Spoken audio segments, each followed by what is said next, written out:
fight!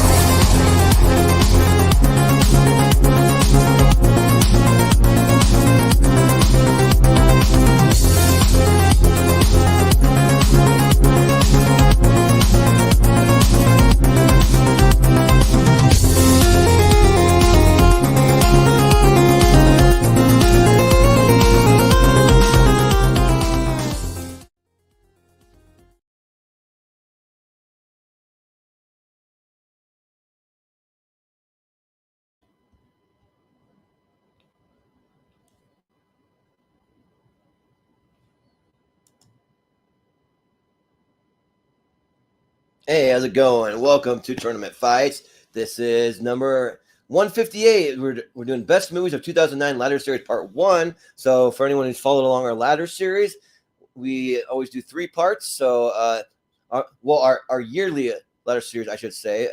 So the yearly, we're just doing every single year in film, just trying to determine the best movies of all time. And what the Ladder Series means is that whatever makes the Elite 8 tonight will advance down the ladder to play the movies of 2008, and we're going to work our way backward. We're going to see how long those movies can hang on for. So some movies have hung on a couple years, some not so much. So yeah, but they're always a lot of fun. But I'm your host, Jordan, the movie hero Anderson. Welcome, and I'm going to bring up what we have for our holdovers from last time. So our Elite 8 from our 2010 episode.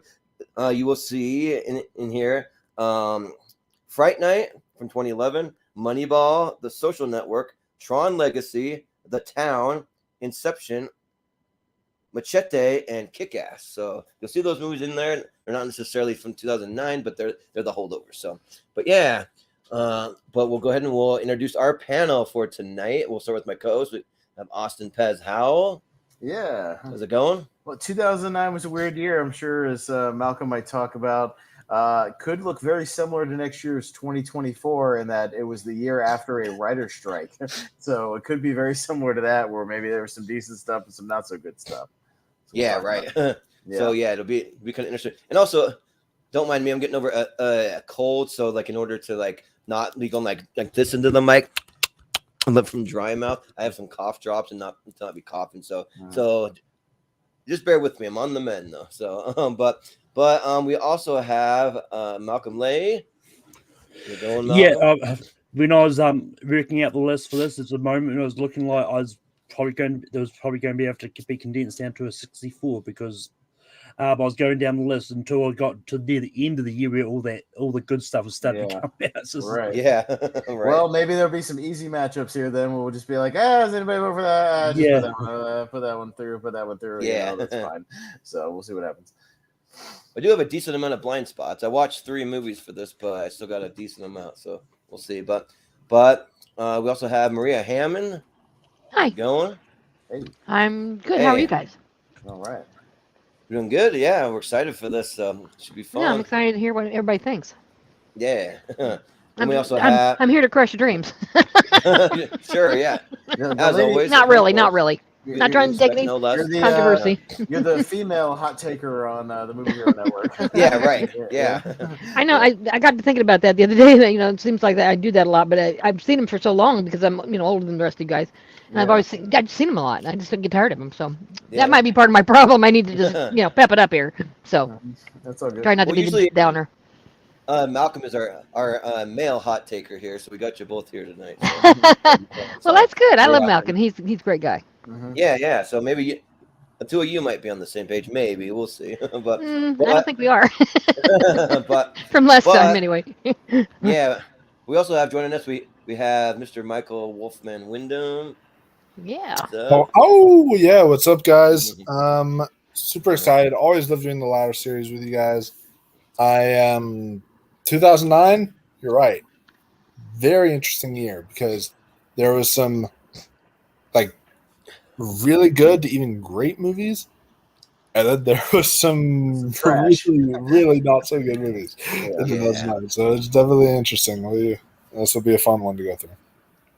Yeah, and I want to throw out a little Easter egg that I told these guys behind the scene. On the little thumbnail, you can see underneath us all, you can see the actual font. Those are the former fonts, because here in the United States, It is the summertime. It's baseball season. Those are the two former fonts for the Rawlings that was on their baseballs and baseball gloves. So the old school one was the cursive, and now they switched over to the one that's in the red and blue there. So the Really? mostly blue one, I'll say.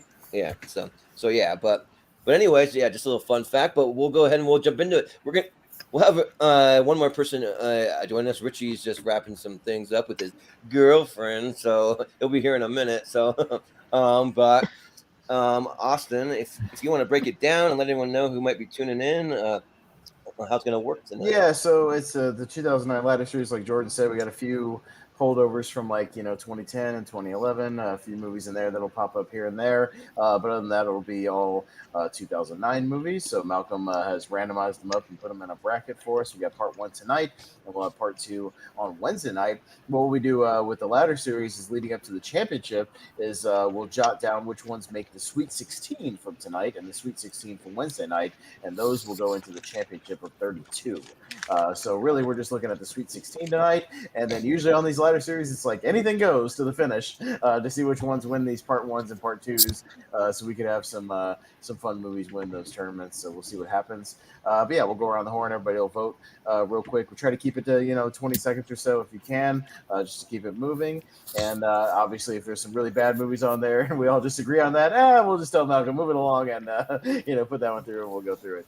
We'll see what happens. But yeah, 2009. So by my calculation, Malcolm, I'm not talking about the holdover movies, but I believe, I won't say what it is, I believe we only have one former tournament winner from 2009 in this bracket. So one of these brackets. So I'll let you know if it gets eliminated or whatnot. So yeah, we'll talk about it when we get there. Yeah, sounds good. And I'll bring up the bracket here, and yeah, we'll just jump into it. I'll do our little short intro since we're starting a little late tonight, but here we go. Moto surf! Moto surf! Moto surf! All right. Hey. Caroline against 2-6. Okay. All right. All right. Not too hard here to start off. Easy for me. And Wolfman, you're at the bottom of the ladder tonight, so you'll be first. So what do you want to go for?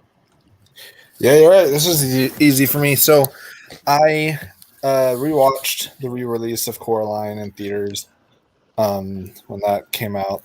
It was pretty cool that they did that recent re-release. Yeah. I love this movie. It's honestly one of my favorite anime movies of all time. I think this film is excellent. It has so much of that Tim Burton vibe, and maybe that's because it's from Henry Selick. It's from Henry Selick, yeah. So it's got that. It shares that Nightmare for Christmas kind of vibe, and it's just really, really well done. And the animation in this it was jaw dropping on the big screen. It was just such a great and beautiful movie. Saw 6 is an okay Saw movie. I don't love this one. I think the main character, if this is the one I'm thinking of, the main character in this is pretty much a douchebag, and I just do not care for them whatsoever.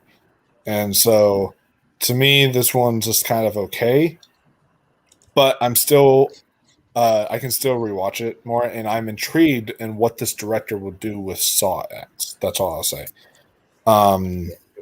But I will be going Coraline here.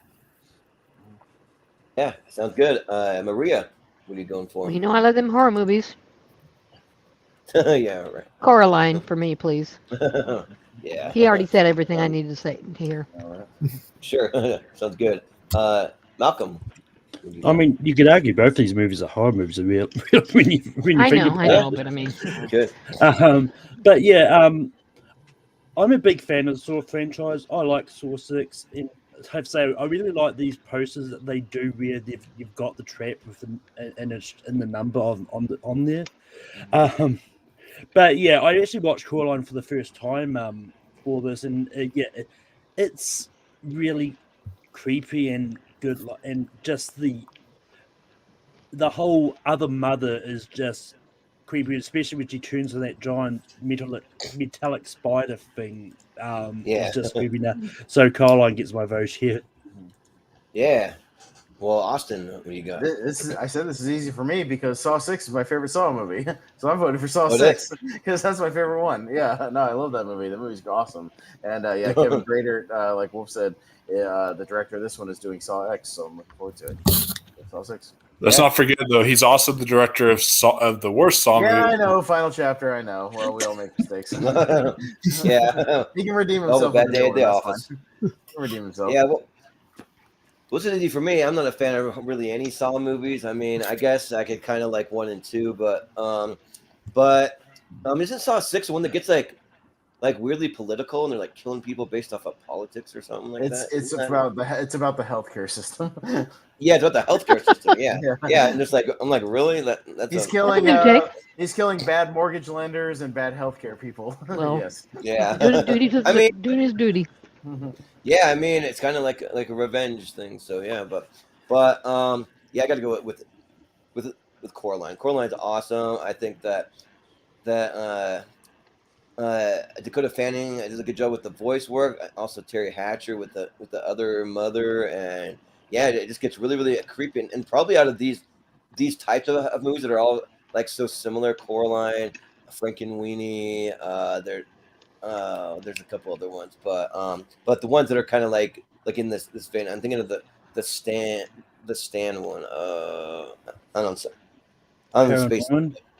Yeah, Paranorman. Yeah, I don't know where I got Stan from, but yeah, Paranorman. So like out of those kind of similar-ish like vibe type of movies, I like Coraline the best out of all of them. So yeah, I'll go with Coraline.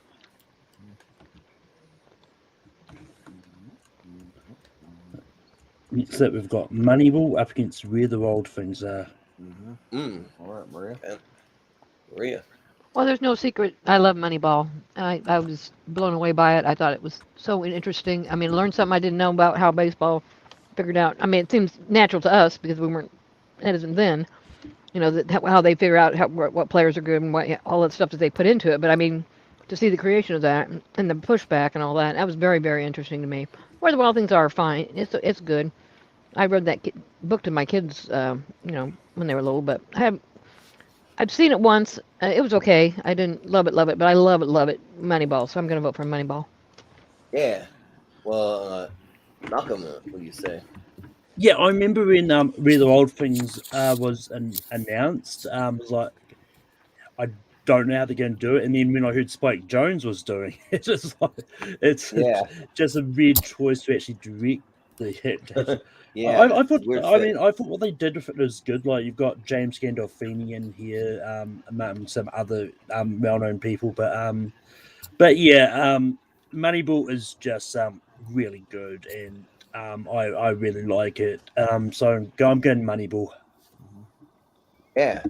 Well, Austin, what do you say? Yeah, Where the Wild Things Are is my least favorite of Spike Jonze's movies, but it doesn't mean it's bad. It's just I like her better and, you know, being John Malkovich better. So I wish he would make some more movies again, though. But I'll go with Moneyball. I'd vote against Moneyball for a 09 movie. It was a movie I really cared about, but I'm going to stick with Moneyball for this one. Yeah, for the cast that they have for Where the Wild Things Are, like I thought I would like it a lot better, but it's just voice cast. So I mean, you could pick a lot of people to do different voices, but I mean, they got James Gandolfini, they got Mark Ruffalo, Paul Dano, Forrest Whitaker. So I mean, it's pretty decent. But yeah, Moneyball's awesome. And can I just say that the Athletics is like, what a stupid name for a baseball team. I'm sorry. Like, it's like, well, they're athletes and they're athletic. Let's just call them the Athletics. Well, I'm pretty sure they're just the A's now. Yeah, I don't think anybody thought anything about it when they were named, probably. But right. Doesn't make any sense. It's probably like an old school name or something like that. It's like, let's call our team like, I don't know, like sports. It's going to be sports, the Cleveland Sports or whatever. Call our team Snack Bar because we like snack bar. Yeah, like generic. But anyways, I'm going to go Moneyball though. Like, it's really great that seeing the behind the scenes look at how it all works. And yeah, Jonah Hill and Brad Pitt and even like Chris Pratt to an extent, they're all good. So yeah, Moneyball. Wolf, what are you gonna go for? Yeah, like when was the last time Spike Jonze did a movie? Was it Her. I think her? I think it was her. Yeah. He did her, and he also directed the Beastie Boys documentary that came out. Not too Oh long boy. ago, so, yeah, Wow. Then yeah, Just- dude, what are you doing? just You need to make excellent. more movies. Stars in my eyes. yeah. Like he's a fantastic writer and director. He needs to make more movies. But Where the Wild Things Are is the weakest one I've seen from him. I think it's just kind of okay at best, really. But Moneyball is fantastic. I own it on Blu-ray. It's one of the best movies of 2011. This film is just phenomenal. In my opinion, I think this should be Brad Pitt's Oscars for this one, but it was just great. So, yeah, I'll go Moneyball. All right. Yeah. There you go. Sounds good. Could be Moneyball. We've got A Christmas Carol up against Crank High Voltage.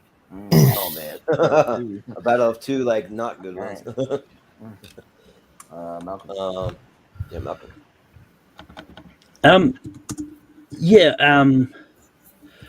I don't hate this version of the Christmas Carol. I think it's it's really well done thing, like, and it's one of those ones like, well, yes, the animation, like, similar to what Polar Express was, like, is very creepy, but I think with the actual sort of Christmas Carol, I think it works because when you think about it, the story is a very one of those like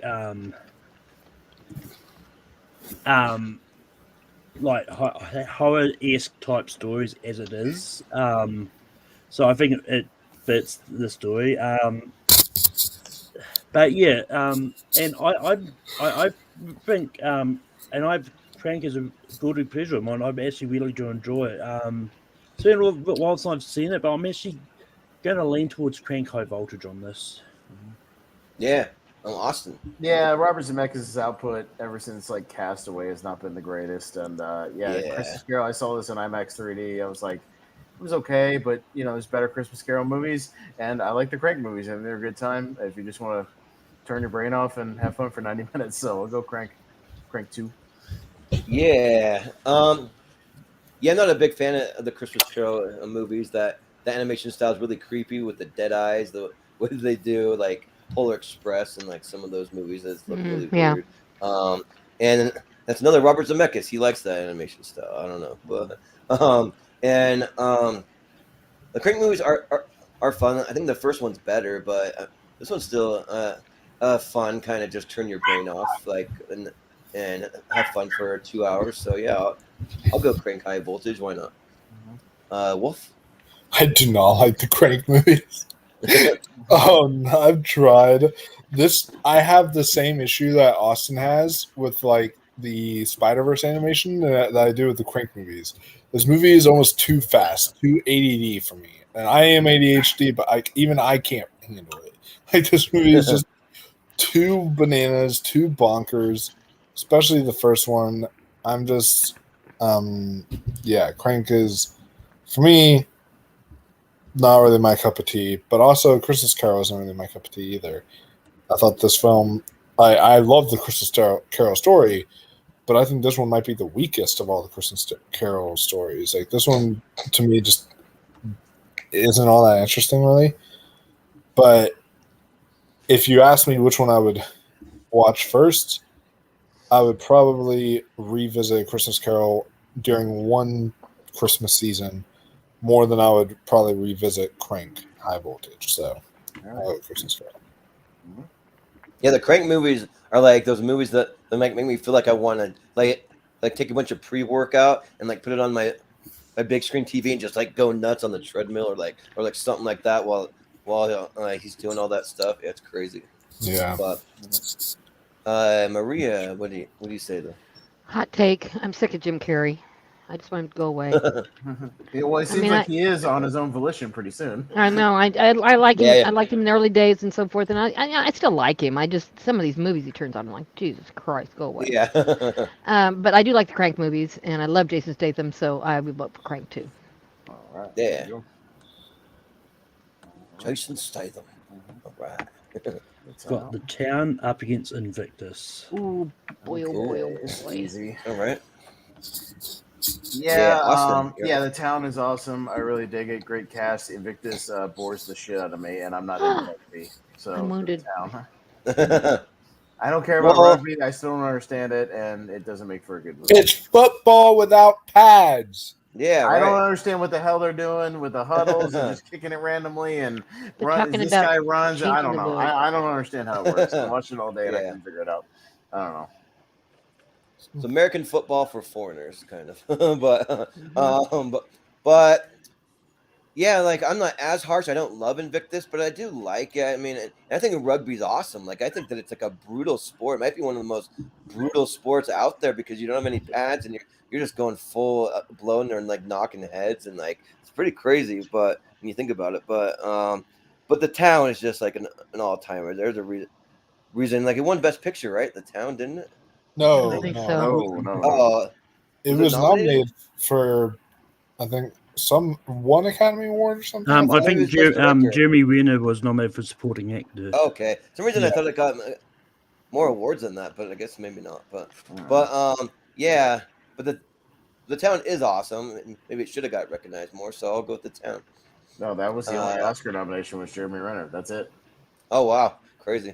But Wolf, what do you say? Yeah, I think it should have gotten more Oscar nominations personally. Because the Jeremy Renner movie, it won Best Picture in this year, which was The Hurt Locker. Yeah. I think that was the one that won Best Picture that year. But the town is, did the town come out in 2009 or is this a The holdover? Town is one of the holdovers from Holdover 2010. 2010. Okay, then never mind. No, then it was not The Hurt Locker that won Best Picture when this came out. I forget what won Best Picture now back in that time. But yeah, no, The Town is a really, really great movie. One of Ben Affleck's like best directorial efforts as well. And Invictus. It's funny we're doing Matt Damon versus Ben Affleck here. I just realized that. But yeah, no. Invictus though, I actually enjoyed it. I thought Morgan Freeman was great. I thought Matt Damon was great. The sport, yeah, it is like tackle football but more extreme. So yeah, I really like Invictus. However, you guys are right. The town is like phenomenal. So I will go with the town. Yeah, I don't have Chris Scott for this episode because he hates the town. Also, he hates like a few movies on this list. So, but Maria, what do you say? I love my boy, excuse me, Ben, but I love Invictus. I love sports movies in general. I mean, like, Victory, the one with Sylvester Stallone, all those kind of movies. I love those kind of movies. And Good stuff. that didn't disappoint me. I mean, and it has a meaning, South Africa and Nelson Mandela. I like it a lot. I hate to turn down Brad because the town's great.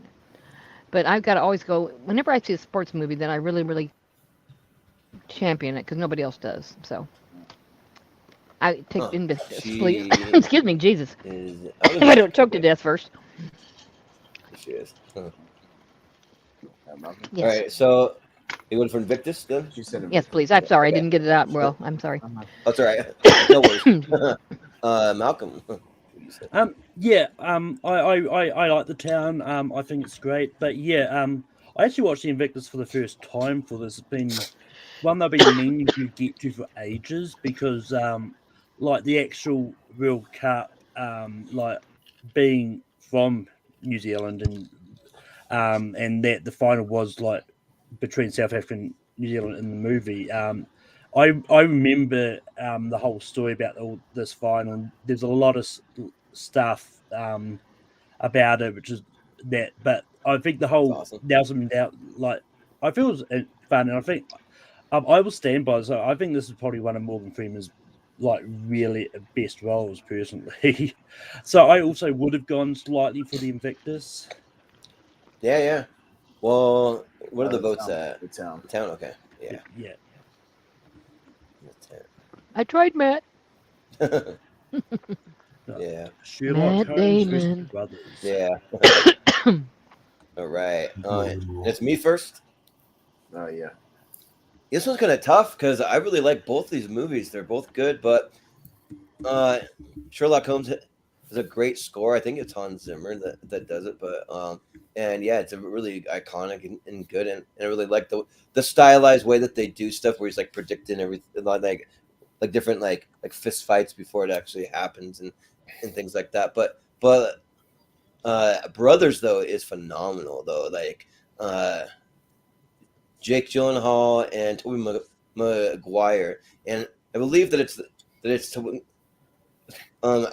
Maguire's the one that comes back and that goes psychopath, like, and it's like just crazy to see him just like go off the rails, and you kind of see what war can really do to some people. Like, I mean, like, it just really messed him up and like messed things up with his wife, and also too, I think they thought that he was dead, and then he came back and he's still alive, and they were kind of shacking up together, but he was doing it to kind of take care of his wife while he was gone, or because he thought that he died, so he's like, well, I'm going to take care of her for you, and he's doing him a favor. And now that he's back, it's a whole like pretty screwed up situation, and they had to deal with it, and it gets pretty dark, and it's a lot of fun, and it's great performances. So I'll go with Brothers. Wolf, what do you say? Yeah, so again, both of these movies are fantastic. I think Sherlock Holmes is some of Guy Ritchie's best filmmaking he's done. I actually even slightly prefer A Game of Shadows. I think that movie is excellent. Has Moriarty. You gotta have Moriarty. Come on. Oh yeah, that like chess match that they're playing at the end. Yeah. Oh, that was so good in A Game of Shadows. But Brothers, yeah, this movie blew me away when I watched it. It was just phenomenal from the performances. Yeah, Tobey Maguire, maybe his career best performance he's ever given. Mm-hmm. Like, it is fantastic stuff. Jake Gyllenhaal, of course, is excellent in this. Natalie Portman, who honestly might be my favorite actress. She just is incredible. She was great in this. Yeah, Brothers is definitely one of the best movies of that year. So I'm going to go with Brothers. Yeah, sounds good. Maria, what are you going to go for? I think I'll go with Sherlock. I liked it. I mean, Brothers is good and heavy and all that. I'm not one that likes a lot of heavier stuff because I don't have enough problems in my life without, adding on. So I would prefer something comedic or action or something like that. So you won't find me catching too many of those. But yeah, I liked the way they did this Sherlock Holmes. I thought it was pretty good. So I'm going to vote for it. Yeah, sounds good. Malcolm, what do you say? Yeah, I really like this version of Sherlock Holmes. And yeah, I think it's good, and I kind of wish it went up against something easier. But yeah, Brothers is just a really heavy movie, and it's also really good for that same reason. Like, I know if Dan Skibellen was here, he would be singing its praises. It might even show up in his top 64 in a few weeks. Right. Probably. But yeah, I'm going to vote Brothers here. Yeah, he was already telling us to vote for it. He's like, Brothers, like, make sure you vote for Brothers, guys. So, but Austin. Yeah, I'll go with Brothers because it kind of makes a good double feature with the Hurt Locker of this year of just kind of like military people, having their minds messed with and things like that. And it's a really solid little character study. And I'm not a huge fan of the Sherlock Holmes movies, to be honest. I don't like a lot of Guy Ritchie movies, excuse me. So yeah, it's just not in my bag. Yeah. Some people would consider this an upset, Brothers. but I do not. This is great. Oh. No. I mean, they could just be because not a lot of people had seen Brothers. If they'd seen Brothers, maybe. Yeah. It's got Tron Legacy up against the goods, live hard, sell hard. Okay. Interesting. All right, Wolf. I have never, in my 25 years of life, well, granted, 2009 was, I'm not going to do the math right now, but I've never heard of the goods live hard. Sell hard? You never? No? Sell hard? Is that what? Yeah, live hard, sell hard. It's a stupid title for a movie. I think it's really dumb and cheesy. I can't believe Yeah. Jeremy Piven got a lead role in something. Yeah, right. Like, I have never heard of this movie until literally I got the list, and I was like, "What in the actual fuck is that?" like I thought it was like a joke at first. So Yeah. I guess I'm gonna have to watch this at some point. Don't even know what it is. But Tron Legacy, I'm also not that big of a fan of. I watched this in the theater, and I don't know. I wasn't as interested because people hyped it up as the most visually stunning thing you're ever gonna watch, and it was fine, but it wasn't like it wasn't anything that special. So, I think it's awesome. but I've actually seen Tron Legacy, so I guess I'll go with that one. Well, The Goods is a comedy that was directed by Neil Brennan, the stand-up comedian who was also kind of behind the Chappelle Show and stuff. He did this, so yeah. But With Mopra. Maria, what do you say? I say that Yeah. I think Tron Legacy's fine. I think people have lost sight of the fact that Tron, when it came out, the first one, was mind-blowing. Nobody had ever seen anything like that. So I think its cachet is in the past that it was new and original. And now we've all seen 10,000 times better CGI than, and lots of different things. I'm not saying it's a bad movie. I'm just saying that it's not as exciting as it was to see the first Tron. And I haven't seen The Goods, but if it's a comedy, and I don't really know about Jeremy Piven other than I know he's kind of been canceled, but I don't know I'm not sure why. But it sounds like it might be fun. I think I'll go with The Goods because, this Tron wasn't as good as the first Tron, but it was okay. Got a good little cast. I mean, David Koechner, Ving Rhames, Catherine Hahn, Ed Well, David Helms, Koechner's hilarious. Yeah, Ken Jeong, Rob Riggle. So yeah, it's a wow. good cast. But Rob yeah, Riggle. yeah. I just think of him in 21 Jump Street getting his dick shot off. Well, he played a really weird role in the movie when you see it. Like, he's just really off the wall. But okay. Malcolm, what do you say? Yeah, I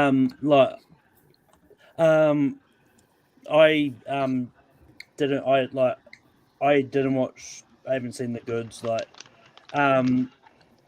It was one that I was considering watching for this, but looked at Rotten Tomatoes. It had a lot of bad reviews. Like, I don't want to waste my time in a movie that I might not enjoy. Yeah, I'll probably give it a shot at some stage. But I've seen Tron. I'm not as high on it, but I vote Tron Legacy. Yeah, Austin. Yeah, I saw The Goods in theaters. I know what it is. I saw it in theaters, haven't seen it since, but I remember thinking it was all right. It was funny enough for what it was. Had a lot of people in it, and it was a little hit or miss, but I thought it was okay. But I'm a huge fan of Tron Legacy. I think the movie's great, and I think it's way better than the original one. The original one stinks. That movie's terrible, and looks horrible too. It does not hold up at all. But I like Tron Legacy a lot, and great soundtrack from Daft Punk. So I'll go Tron Legacy pretty easily here. Yeah. So I watched the Goods for the first time for this because looking at like everything that was on there, and Austin said it might be something that's kind of the type of movie I might like, maybe. So I watched it, and there were some laugh out loud moments that were really, really good. Oh yeah, I forgot about Craig Robinson, like doing the DJ thing. Like, he's pretty funny, and it has its moments, but it also has like some really stupid stuff in it too. Like one of those movies that's like so stupid that it's funny, just like one of those. So like, I'm not going to say that it's bad. I'm just going to say that it's just has its moments. I'll leave it at that. But Tron, I think is incredible. Yeah, I love Tron. Like, I don't think that it has the best writing per se. Like, they could have done a little better that way. But I mean, I think it's visually stunning. Like, I really I dig it. And I love all the music in it. Love what they do with like the city and the light cycles and the blade battles and all those things. And like, I can't wait to someday soon I'm gonna make it back to Disney, and they got the Tron light cycle coaster open. You got to ride it at nighttime. When I hear that's the best. But yeah, so I'll go with Tron Legacy, and they're already started shooting a sequel. I don't know what's going to happen or when it's going to be released with the strike, but it did start shooting at one point. So yeah. All right. So Tron. Yeah. We've got the Soloist up against Star Trek. Oh, that's easy. Okay. Yeah. Are you crazy right now? I love Star Trek. Love the new take on it. Love Chris Pine, who's waiting for me somewhere in my mind. Yeah. And I thought Zachary Quinto did a great job to be Spock. Yeah. I really loved that movie. I loved all. Well, okay, wait. I loved the first one. Okay with the second one. Third one, whatever. But I thought they did a good job of rebooting this thing.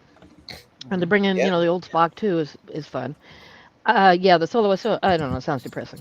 So he's by himself, right? Soloist. Get it? Yeah. Yeah. Well, anyway, had to be there. So Right, I'm gonna so- vote for Star. I just love me some Star Trek. I think that cast is great. So, Carl Urban can do just about anything, can he not?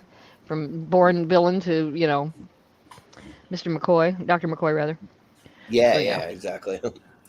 Well, Malcolm, what are you gonna go for? Yeah, I've only sort of heard of the Soloist in passing. Like, I know it's got Robert Downey Jr. and Jamie Foxx in it. But yeah, I haven't seen it. Like, it's about a musician who develops schizophrenia and becomes homeless. Oh, fun. But Yeah. but I really enjoy the 09 the J.J. Abrams Star Trek movies. I think they're a lot of fun, so I'm going to go Star Trek on this. Yeah. Austin. Yeah, no, I'm a huge fan of the 09 Star Trek. I think that movie's great. Maybe even good enough to win this bracket. Like, honestly, I think it's that good. I agree. I think it's a ton of fun. I love the cast. Like, even if the sequels are diminishing value, I still like the cast. I just think this whole crew is great. Great casting all It's around. not their fault. And the Yeah. Soloist I saw in theaters, it is the classic example of failed Oscar bait.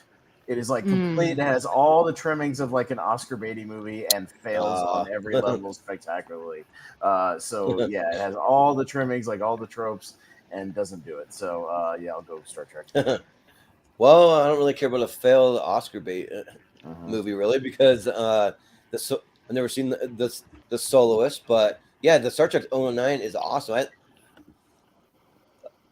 I think that's the best one for me. Like, it's my favorite of the three. My favorite over the other ones too.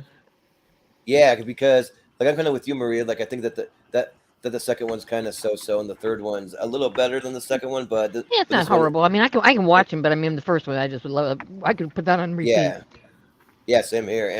And like I've been becoming a massive Star Trek fan lately. Like I even made a little post about just me personally. Like always, these things turn into a big debate online, but just talking about like how I compare Star Wars to Star Trek, and I used to be way more into Star Wars, but like the way that it's going with Disney and Lucasfilm now, like I don't know, I'm starting to become even more of a Star Trek fan, maybe even more than Star Wars. I don't know yet.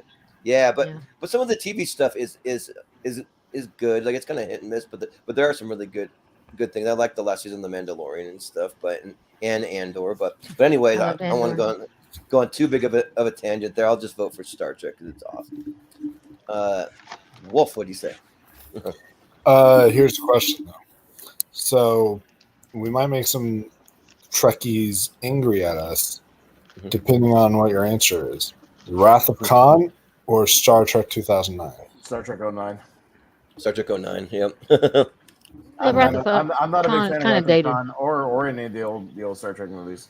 I'll take this over any of those movies. I prefer Absolutely. this franchise's take on Khan. I'm the guy who says Wrath of Khan is overrated, so sue me.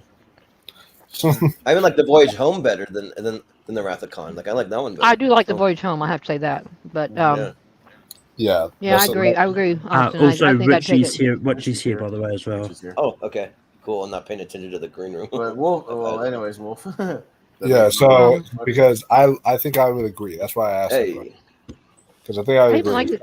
I thought Cumberbatch did a pretty good job trying to pull that script off. I thought it was. I thought they tried a different take on Khan. I really liked it. I never understood like what is it that Trekkies hate about Into Darkness. I think that movie is like good. I think It's not their fake chest Ricardo Montalban. yeah, it's not that. It's Yeah. really. By the way, the other day on TV, I saw the very first appearance of him as Khan, and I'd never seen that before. Because I have Star Trek sometimes on the old legacy ones, you know. Yeah. I was like, you got to be kidding! He was actually on, as in had dark hair and was fine, and I was like, oh my god. Nice. I've never seen the Soloist though. For me, I personally have to lean towards Star Trek here, and leave the Soloist all by his lonesome. But yeah, no, I am riding solo. we're riding solo today. Yep. But yeah, Star Trek 2009, just an absolute excellent blockbusters. So Yeah, well, we all already kind of voted. So, what Richie? What would you go for here between the Star Trek 09 and the Soloist? Yeah, I'll keep it short. I haven't seen the Soloist yet. Looks intriguing, but yeah, Star Trek 09 is great. So Yeah, good. I'm glad everybody likes it. I thought I was the only one. We're saying maybe it might be good enough to win this bracket. We'll see. We're winning. Yeah, right. We'll see. It might, yeah. 9. Oh, come on. Put Black Dynamite through. Fuck that movie. That 9 movie sucks. Oh, it's that. I don't even know what 9 What's is. 9 about? It's the really bad musical with what's his name? Yeah, Black Dynamite. With, I mean, even if it's the sequel animated ever one, made. it probably would Black have been the Dynamite's same awesome. I answer. don't like the anime. Oh Okay. yeah, cool. God. Last House on the Left. Ooh. I got a question wrong about this Yeah. today, didn't I? Two horror. Oh, dang. On my own letterbox. That's Yeah. interesting. Is that the That's old pretty one? cool. No, this is a remake, right? Never mind. Yeah. Yeah. It's Yes, about the North horror. That was a stupid question. Sorry, I That's forgot the what one we from were the doing. 70s. No, I'm just kidding. Very. No, I know. I went to all see the good. one in the movie theater in the 70s, and it was Yeah. surprising at one point, and I went, oh, wow, she really did that. Yeah. And then I was Right. like, yeah. So, is it Richie first? Is that where we're- No, Malcolm. We'll come back around to Richie. Okay, sorry. Yeah, I haven't actually seen the Last House on the Left remake, but I actually quite enjoyed the Friday the 13th remake as a guilty pleasure. So I'm going to go with that. Yeah, sounds good. Austin. I don't love either one of these remakes. I remember seeing Last House on the Left remake and thinking it was a pretty miserable movie. And just, I don't know. I'm not even a big fan of the original one either. I think it's just kind of a sleazy exploitation No, it's movie. weird. This Friday the 13th as well, I revisited it not that long ago. It's basically just a greatest hits of the first 4 Friday the 13th movies all mashed into one movie. And I'm not a big fan of it either. But I if I'm going to pick between the two, which one I'd rather watch, I'll say Friday the 13th. Yeah. Well, The Last House on the Left, I always get it confused with that movie Silent House with Elizabeth Olsen. Those two movies just blend together for me. I'm like, I don't even know which. If you show me a scene from one or the other, I couldn't tell you the difference. So, That Jennifer Lawrence movie. What was that called? Yeah. yeah, there's a Jennifer Lawrence one too that kind of blends in. Yeah, you're right. Yeah, they're all just kind of like pretty generic haunted house movies, but I didn't really care for the Friday the 13th movie or remake either. I think like to take the mask off and that kind of show like his origin and like all that stuff. It's just like kind of dumb because that's what makes him frightening is like the mystery behind it. Like we don't well, at least me, I just don't necessarily Explain it away, and then you start to feel sorry for him. where it came from. Yeah. I Poor don't want to sympathize with him. Yeah. I Yeah, mean, he has always been the sympathetic killer. That's what Jason is because you always have felt bad for him that he drowned and was bullied by Right, kids. Michael. They've Jeez. always Yeah. tried to throw that in every film. They always tried Yeah, to. but the problem in this movie is that all of a sudden, instead of killing people, he's taking hostages, which is stupid. Yeah, that is dumb. Yeah. You gotta And he maintain a just happens hostage. to You gotta take feed it hostage and all the that. one girl out of everybody that he kills. He keeps one alive that happens to be Jared Padalecki's sister.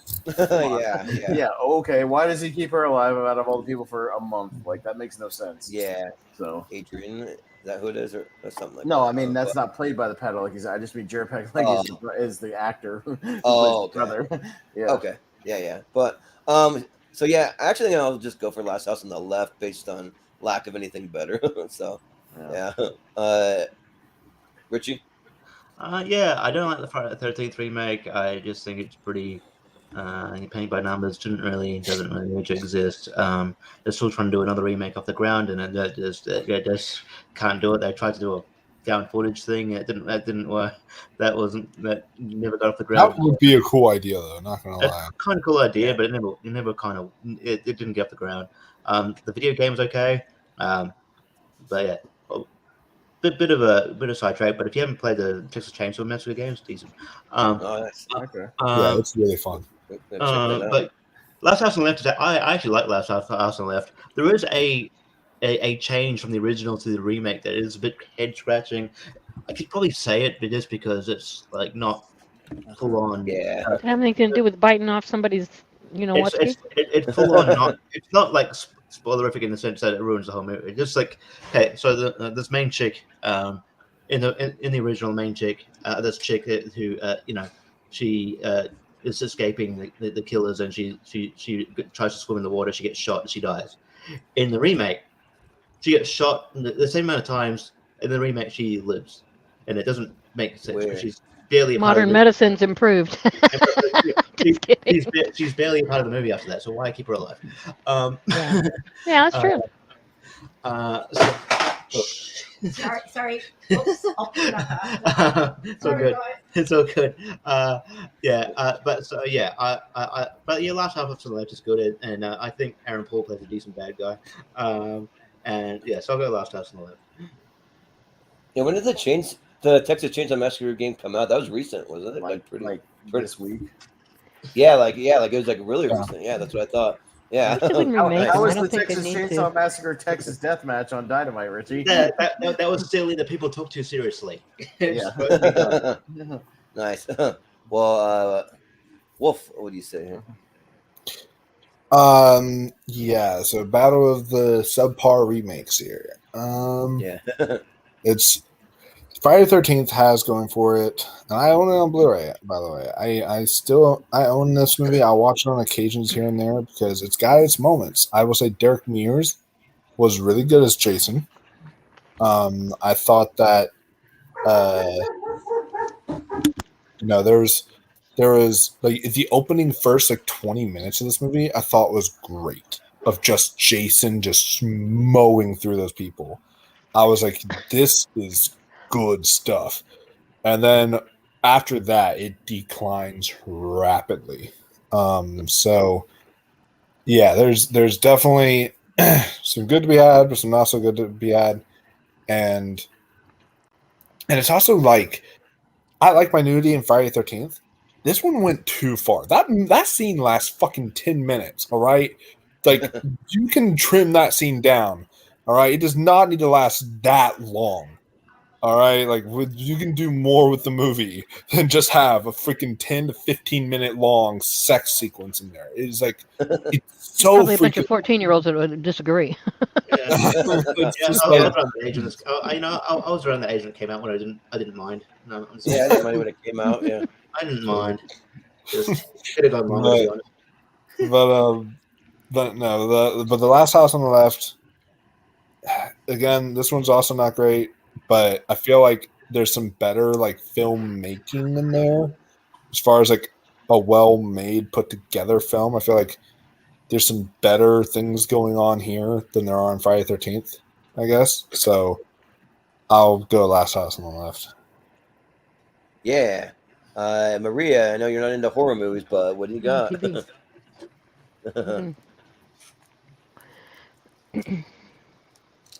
Maria? My turn? My turn? Yeah, you need a vote. Okay, yeah. I don't know much. I don't watch Friday 13th stuff much, like never. But I do know something about The Last House on the Left. I guess I'll just vote for it for nostalgia's sake. I don't know. It was okay back then. I mean, there wasn't any of these things to watch. So it was really exciting to see something crazy. And then now it's like, well, every 5 seconds there's a new crazy thing happening. So I'll just vote for Last House. I'd leave it at that. All right. Well, that's the internet for you. So it's just Yeah, there you go. see everything. Yeah. Yeah, no kidding. Jeez. All right. Last House, Malcolm. Sometimes you don't want to see, but there it is. Yeah. Yep. Right. Oh, the Oh, Final geez. Destination. Oh, put through Up. That's the worst of the goddamn. Yeah, that's the one. worst Oh, one. Yeah. Look at that. Yeah. Final Destination sucks ass. Final Yeah. Destination Put through Up. sucks. Yeah. Yeah. That one. That's And one that Norman kills and my heart the Notorious. most, Okay. though. Yeah. Oh, Pandora. Oh, okay. All right. Okay. Okay. Notorious. Austin. Should know Yeah, that. this one's probably pretty even. I saw both these in theaters. Pandorum is kind of a crazy isolation space horror movie. I don't remember a ton about it. I need to revisit it. Yeah, I remember it's those two, Quaid and Ben Foster. I think Norman Reedus is in there. It's okay. It gets kind of bonkers. Notorious is not bad, but it's too long. Like it's like a really I have to look up the time in a minute, but yeah, I remember that movie being really long, but having a good performance. I'll go Pandorum. 2 hours, 2 minutes. Yeah, too long. It's too long for that. It doesn't look like it's that Biggie compelling. didn't have that long of a career. It was kind of cut short. They didn't need to have it over 2 hours. Right. He only put out one damn album, and they made a 2-hour movie. Like, come on, speed it up a little bit. I want to. Yeah. It looks long. Yeah. So I haven't seen either one of these. They're both blind spots, but I mean, they both sound pretty interesting because I'm a big fan of old school hip hop. I love like that era of like Biggie and Tupac and Snoop Dogg and like Eazy-E and like all that stuff. I think that it's a really good era for hip hop. I'm not a huge fan of like current hip hop that like. I just ate it.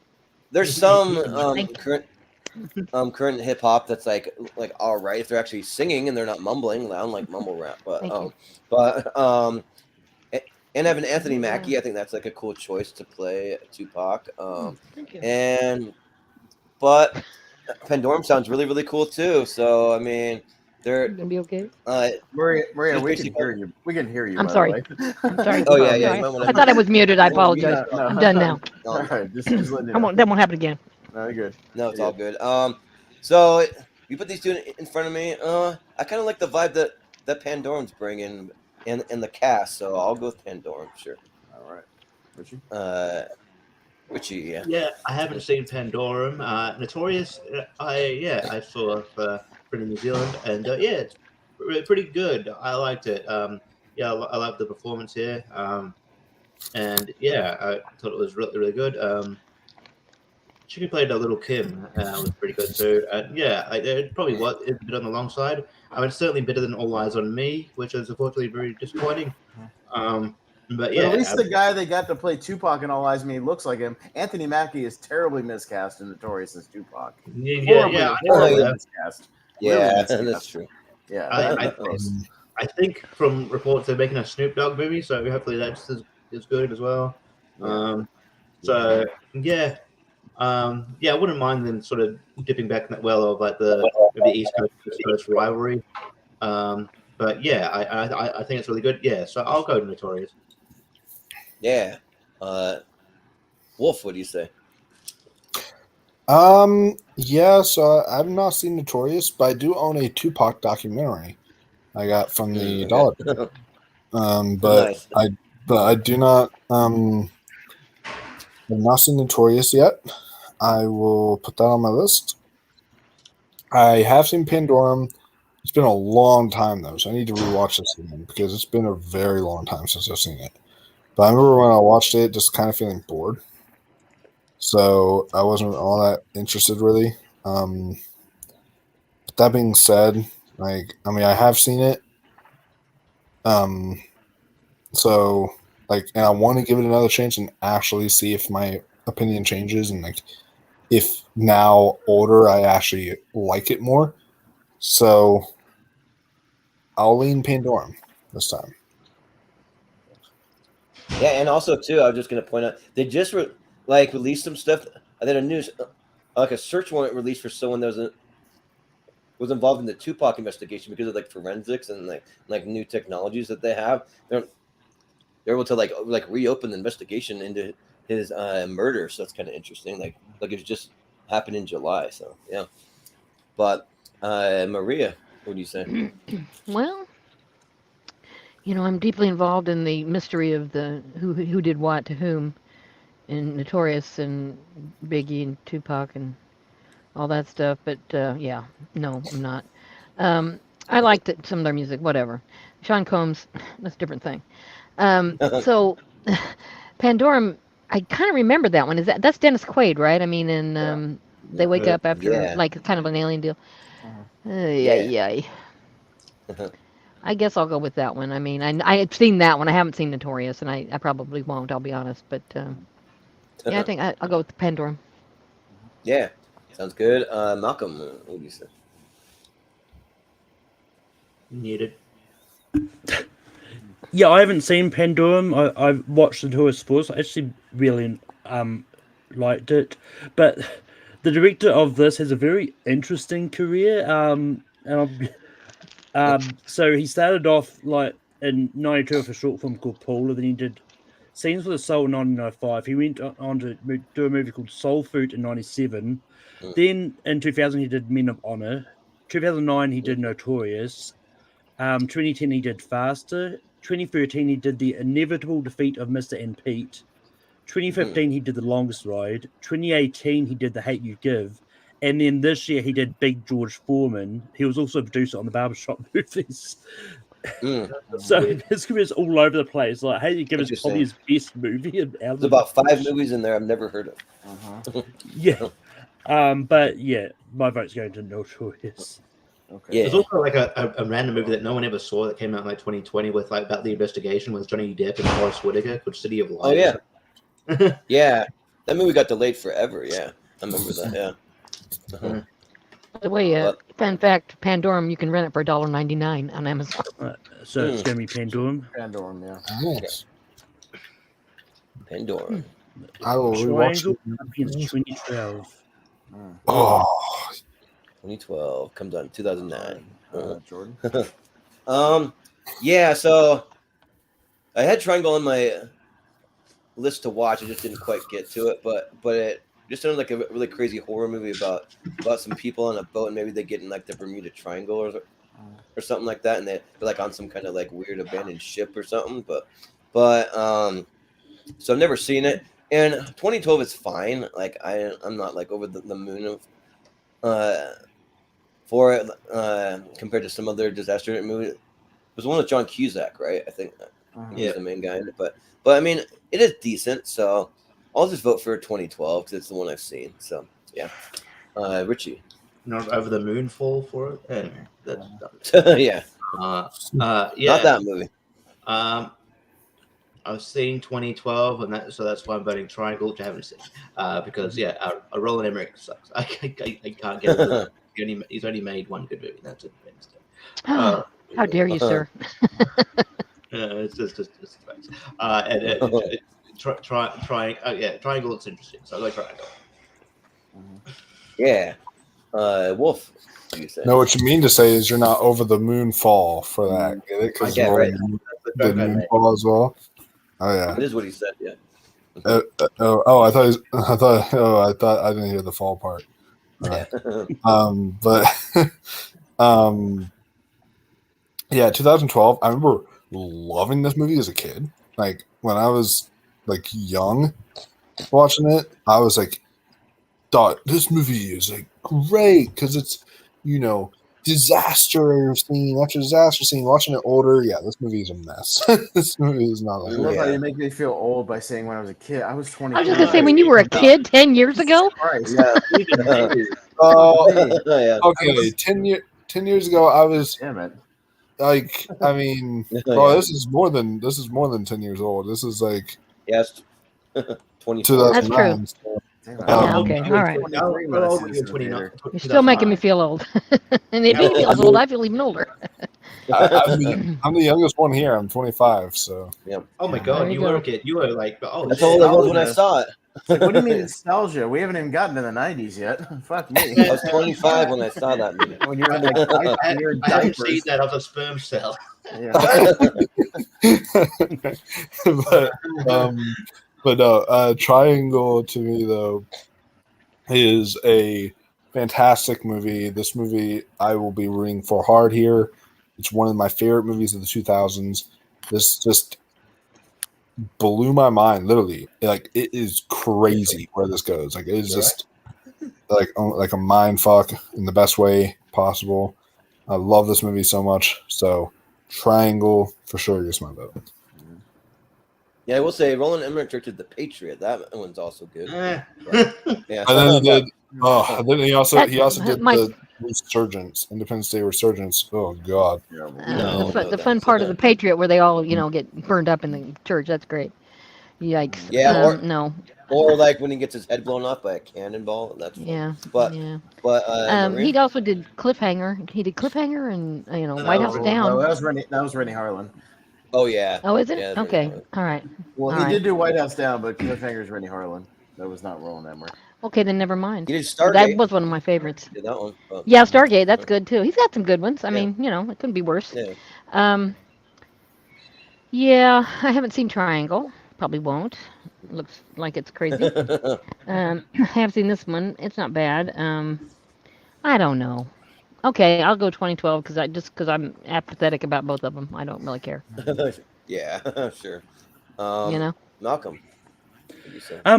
Yeah, I watched Triangle for this. It's a really interesting movie. And creepy. It's one of Liam Hemsworth's first ever roles. I'm not sure which was released between this or the other one-word title, which I'm not sure if it's in this one or the other one. Knowing. But yeah.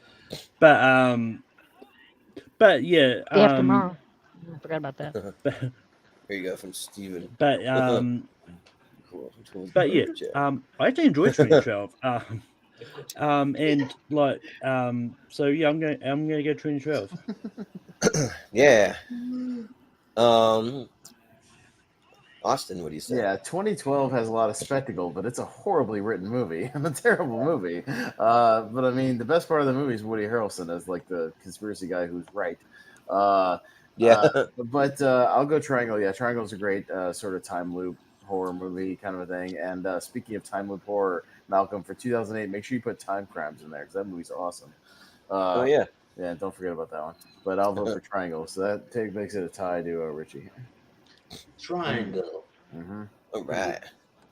Well, I'm going to put myself in a triangle of sadness over the loss of 2012. Oh, yeah, okay. Oh, I'm with you you. can be in there alone. We need the triangle cinematic universe now. I can be in this triangle. I can be on one Sure, yeah. point. Yeah, you too. Did I isosceles or what are we talking about here? Yeah, right. All right. So Talking about time travel, though. I Love You, Man, up against the time traveler's wife. Yeah, time travel. Yeah. All right, Richie. Yeah, I've seen Time Traveler's Wife once. It's okay. They got Eric Banner and Richie McAdams got decent chemistry. Certainly better than the TV show they tried to bring out like recently. Yeah, it's all right. I Love You, Man is really good comedy though. I love it. I like obviously the chemistry between Paul Rudd and Jason Segel. I like Rashida Jones in there. Yeah, I still quote the movie to this day. Slap at the base, and their mutual love of the mutual love. Yeah. Is it Rush? Yeah, the mutual love of Rush. Yeah, Rush. Yeah, like Tom Sawyer. Yeah. Yeah. I think it's real fun. It's a good sort of bromance movie. I like it. Just a good. So I'm gonna go Love You. I Love You, Man. Yeah. Wolf, what do you say? So what's interesting is I've seen the show The Time Traveler's Wife, but I've not seen the movie The Time Traveler's Wife. So I need to fix that apparently. So because is that Rachel McAdams in there? Yeah. Okay, then I'm fixing this ASAP because I love her so much. She is just one of my favorites. But then I Love You, Man is also a really fun comedy with Paul Rudd and Jason Segel, and this movie is excellent. So I love You, Man. So I will go with that one. Yeah, I was pointing out Steven Shepard. He said that I Love You, Man deserves to move on, but Time Traveler's Wife is underrated. He likes it, so yeah, it is kind of underrated. I agree, but Maria, what do you say? Ditto what Michael just said. I'll take I Love You, Man. Yeah. Malcolm. Cutting talk corners wherever I can. Malcolm. Sure. My screen froze a little bit, but okay. I got You froze again. Ooh, he's a Froze robot. again. He comes back, and 3, 2, 1, go. Hopefully he does because he's running the bracket right now. back in time to hear Maria say time to. But yeah, Oh, there's in the bracket. On my, Oh no! Real lucky. Time to shoot me the bracket link. did his internet drop out like It feels No, like no, it did. a few weeks ago? Okay. It was There he is. actually you my right now? Yeah, it was my screen freezing on my end, not my actual internet. Okay, sounds good. But yeah, I like both these movies. I actually really enjoyed the TV show version of Time Traveler's Wife personally. Malcolm hot take. But yeah, but I still really like the movie as well. So I'm gonna go Time Traveler's Wife. Yeah, Austin. Saw Time Traveler's Wife once. It was fine. Haven't seen I Love You Man since the theater, but I remember liking it. I need to rewatch it, but I'll go with that. Yeah. So I've seen both of these. The Time Traveler's Wife is good, but like the main thing I remember is like every time Eric Bana time travels, he shows up naked every time. It's just like a thing. They do that in like some movies where that happens. Kind of like that's just like a weird thing that they choose to do. Like even in like the new Blue Beetle, every time he takes off the suit, he's naked. Like it's kind of weird, but I Love You Man's great. Like this is one of my favorite kind of like it's like sort of a rom-com, but it's not. It's like a bromance type of movie, and like just the awkwardness of Paul Rudd's character is just so good. It's like, see you later, Jobin. Did you just call me Jobin? No. Or when he's like, I'll see you later. I'll see you on another time. I always say that to my brothers a lot. So yeah, just like for all the awkwardness, because I love that kind of stuff. That's why I'm fans of people like him or like Aubrey Plaza or like people that are like awkward like that. So I'll go with I Love You Man. Yeah. All right. I Love You Man. Moving on. I Love You Man. Love You Man. Yep. Got Watchmen up against Public Ooh, Enemies. this is a tough one. I like both. Oh wow. Yeah. Wolf. Yeah, so Public Enemies is one of the better like kind of mob films out there with Johnny Depp and Christian Bale. Really, really good film. To me, though, if anyone knows me, Watchmen is the greatest thing I've ever read in my life. As far as books, comic books, whatever it is my favorite book in general that I've read. Cool. I love this comic so much. It means the world to me. Alan Moore is a genius. And so when I watched this movie and I was such a faithful adaptation to the comic book, it made me so happy. And Zack Snyder truly did the impossible, which was adapting this story and making it suitable for the screen. And to me, this is Zack Snyder's masterpiece. It comes close between this or Man of Steel, but I personally prefer this over Man of Steel. This is, to me, Zack Snyder's best movie. It's his masterpiece and one of the best DC movies and one of the best comic book movies ever made. So you're for going me, Public Enemies? for me, Yeah. All right. Sounds good. Yeah. Maria. I'm definitely going to watch it. Yeah. I don't know much about Public Enemies, and I do sympathize with Johnny Depp and all that, but I think Watchmen's pretty good. I'll go with Watchmen. Okay. Yeah. Malcolm. I think Watchmen's just fine. Like I don't have any like sentimental attachment to the comic book or anything. Like I thought it was fine. And I think Johnny Depp was really good in Public Enemies personally. I mean, I think he should have been nominated for an Oscar for it, but probably would have been. It was a tough race for Best Actor too, because I can't think of who would take out to get Johnny Depp in. But I'm going to vote Watchmen. Yeah. Austin. So two Billy Crudup movies, both of them. wow. And then Yeah. and then Public Enemies is interesting because it has two of our most hated actors from our podcast. So your boy Jordan, Jason Clarke is in Public Jason Enemies. Clarke, yeah. Public Enemies. But also Giovanni Ribisi's in that fucking movie. So Oh, yeah. like he's in everything. So they both play supporting roles. But having said that, I do really like Public Enemies. I think it has great sound design, some really good shootouts, as Michael Mann is one to do. I do think that movie's underrated, but I'm also going to go Watchmen. I think that movie's pretty fantastic. And I'm a big Snyder guy. So Watchmen. Jason Clarke's really good in Oppenheimer. Did you know that, Jordan? Yeah. He almost agreed with me the other night that he was. Well, like he's just doing like a very minor role, so it's not like anything. It's not like that a minor. leading role. It's or a pretty anything. important role. I mean, yeah, but he's just like in a room like the whole time, like one room or Yeah. something. But You realize many people in that movie were in rooms talking. Oh, yeah. But so a lot of the movie I think Jason Clark's in it a whole lot more than Giovanni Ribisi did. If I remember right. Like Giovanni Ribisi's kind of a way more minor role than Jason Clark. Jason Clark's one of the main gangsters in the movie.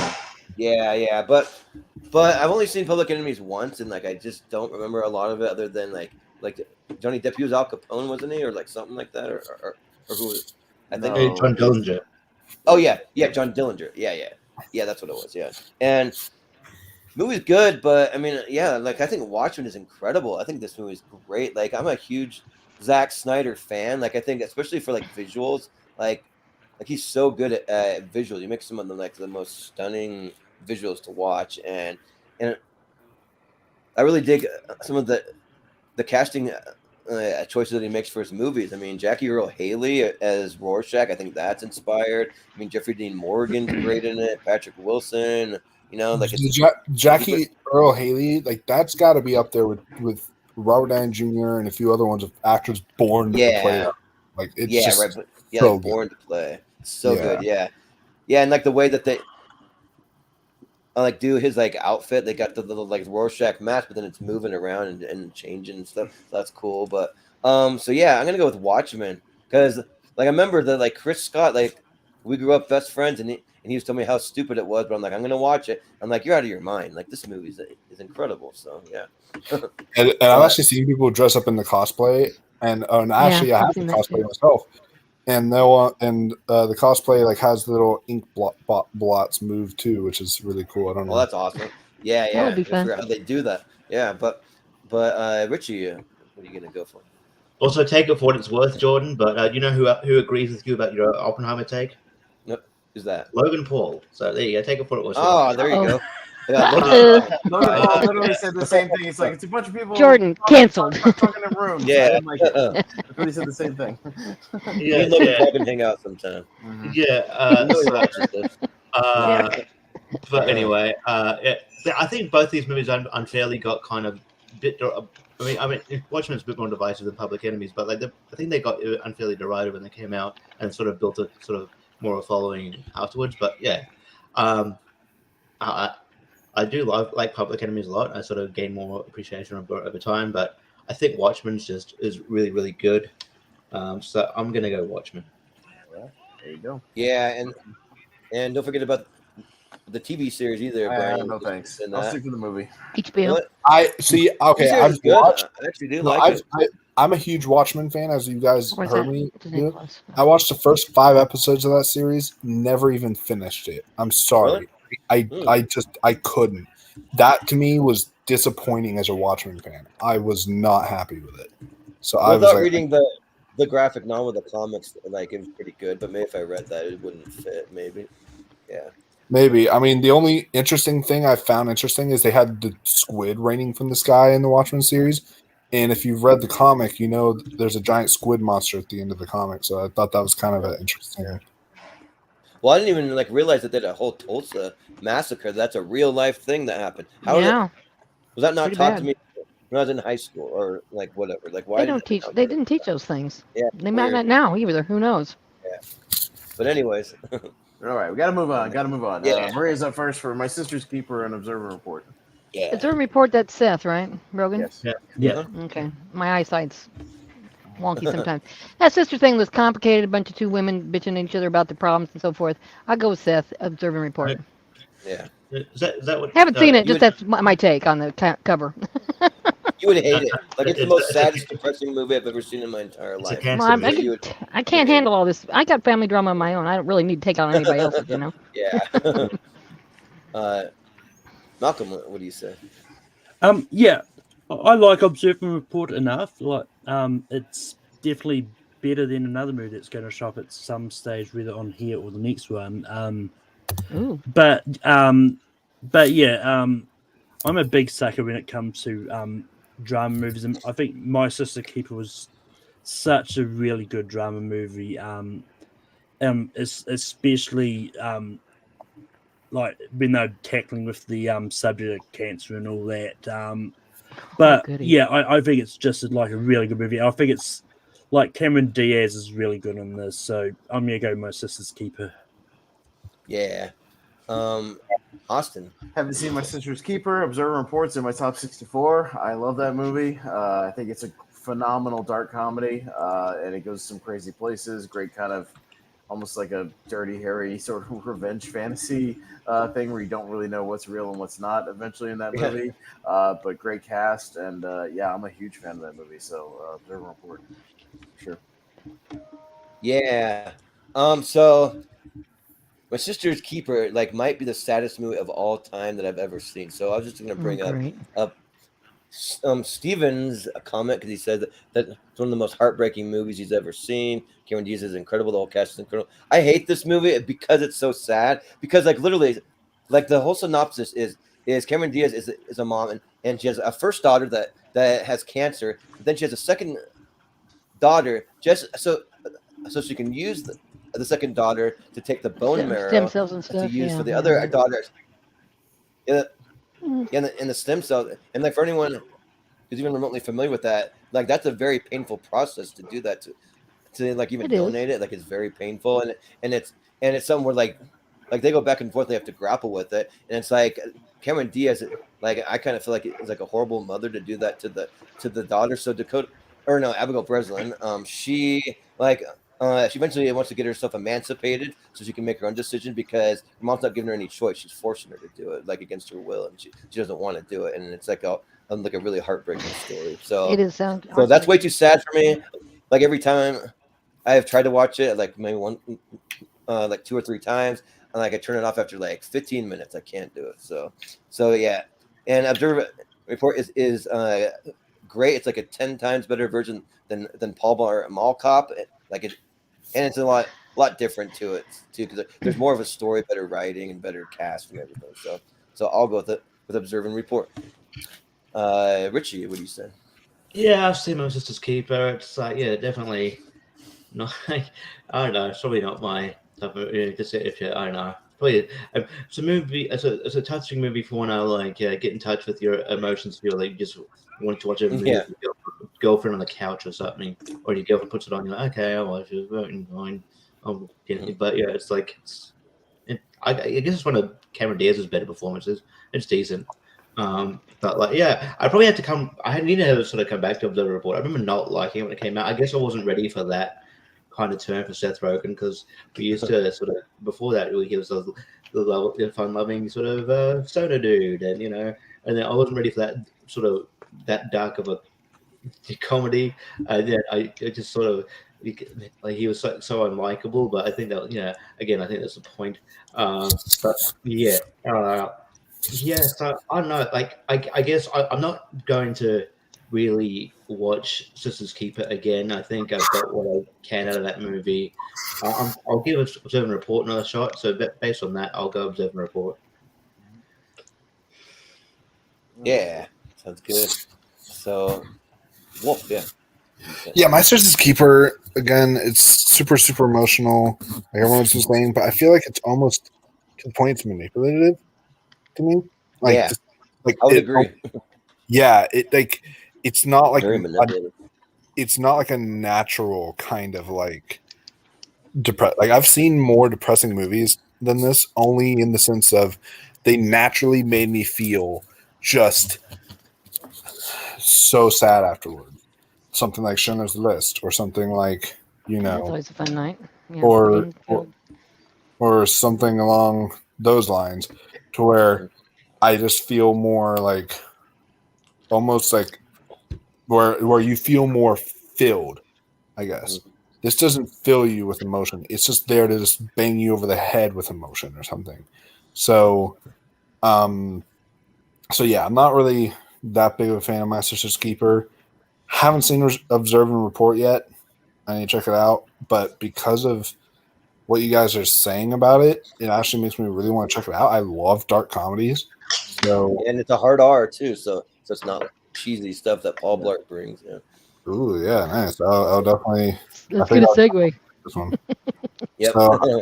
So I'll personally go observe and report, because I cannot keep my sister's keeper on here. So Yeah, we can't keep it. No. And also, Ross, I don't know how the book could be any more depressing than this freaking movie. Like, I don't know. So if it's Yeah. more depressing than that, then Maybe no, then in no, the book, no, thank you. maybe in the book, an asteroid comes and just wipes everybody out at the end, and it's just really sad. Yeah. I Well, mean, make to be it I've had almost fair, cancer happier. twice. to I'm be glad fair, to know what it's about because I will never watch it. I've had cancer Yeah. twice. I To Oh, be- yeah. can't do that. to be fair, reading is depressing. Yeah. Anyway, reading, Yeah. Depending on what you're reading, I suppose. Uh, Richie, you're so We've got funny. another Matt Damon movie, The Informant, up against Monsters vs. Aliens. I guess another Seth Rogen movie. Right. Yeah. Yeah. Another Seth Rogen. Mhm. All right. So who's first? Malcolm. Malcolm. All right. Yeah, haven't seen Monsters vs. Aliens in a while, but I quite enjoy The Informant. I think it's a really interesting movie and a lot of fun. So The Informant is my vote. Yeah. Austin, what do you say? Yeah, I saw Monster vs. Aliens once in the theater. I don't remember a whole lot about it. But yeah, The Informant's a good time, and Steven Soderbergh might be sneakily one of the best filmographies out there, honestly. So, Yeah. yeah, I'll say It The really Informant. is. He had some duds though, like The Laundromat. I mean, some Yeah. dead stuff, but Yeah, but but so does that's- every director. But he took I'm a just chance at saying, that. You know. He has way Even more. Spielberg has duds. He's got way more good movies than bad movies. I'm just saying. Yeah, like I really like Steven Soderbergh. Like all his movies are like pretty unique and different. There's not one that gets typecast into like a certain genre or anything. But I've never seen The Informant though, so this is a blind spot for me that I just haven't seen yet. I think that Monster vs. Alien is a lot of fun. I mean, Seth Rogen's great as that little kind of blob-looking alien Blob. thing. Yeah, Bob or whatever. Yeah, and then I've seen that and a then- bunch because of kids. Yeah.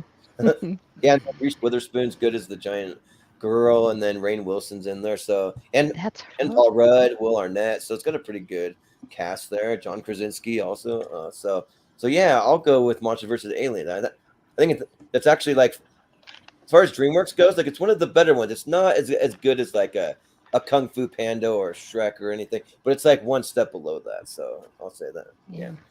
But Richie, what do you say?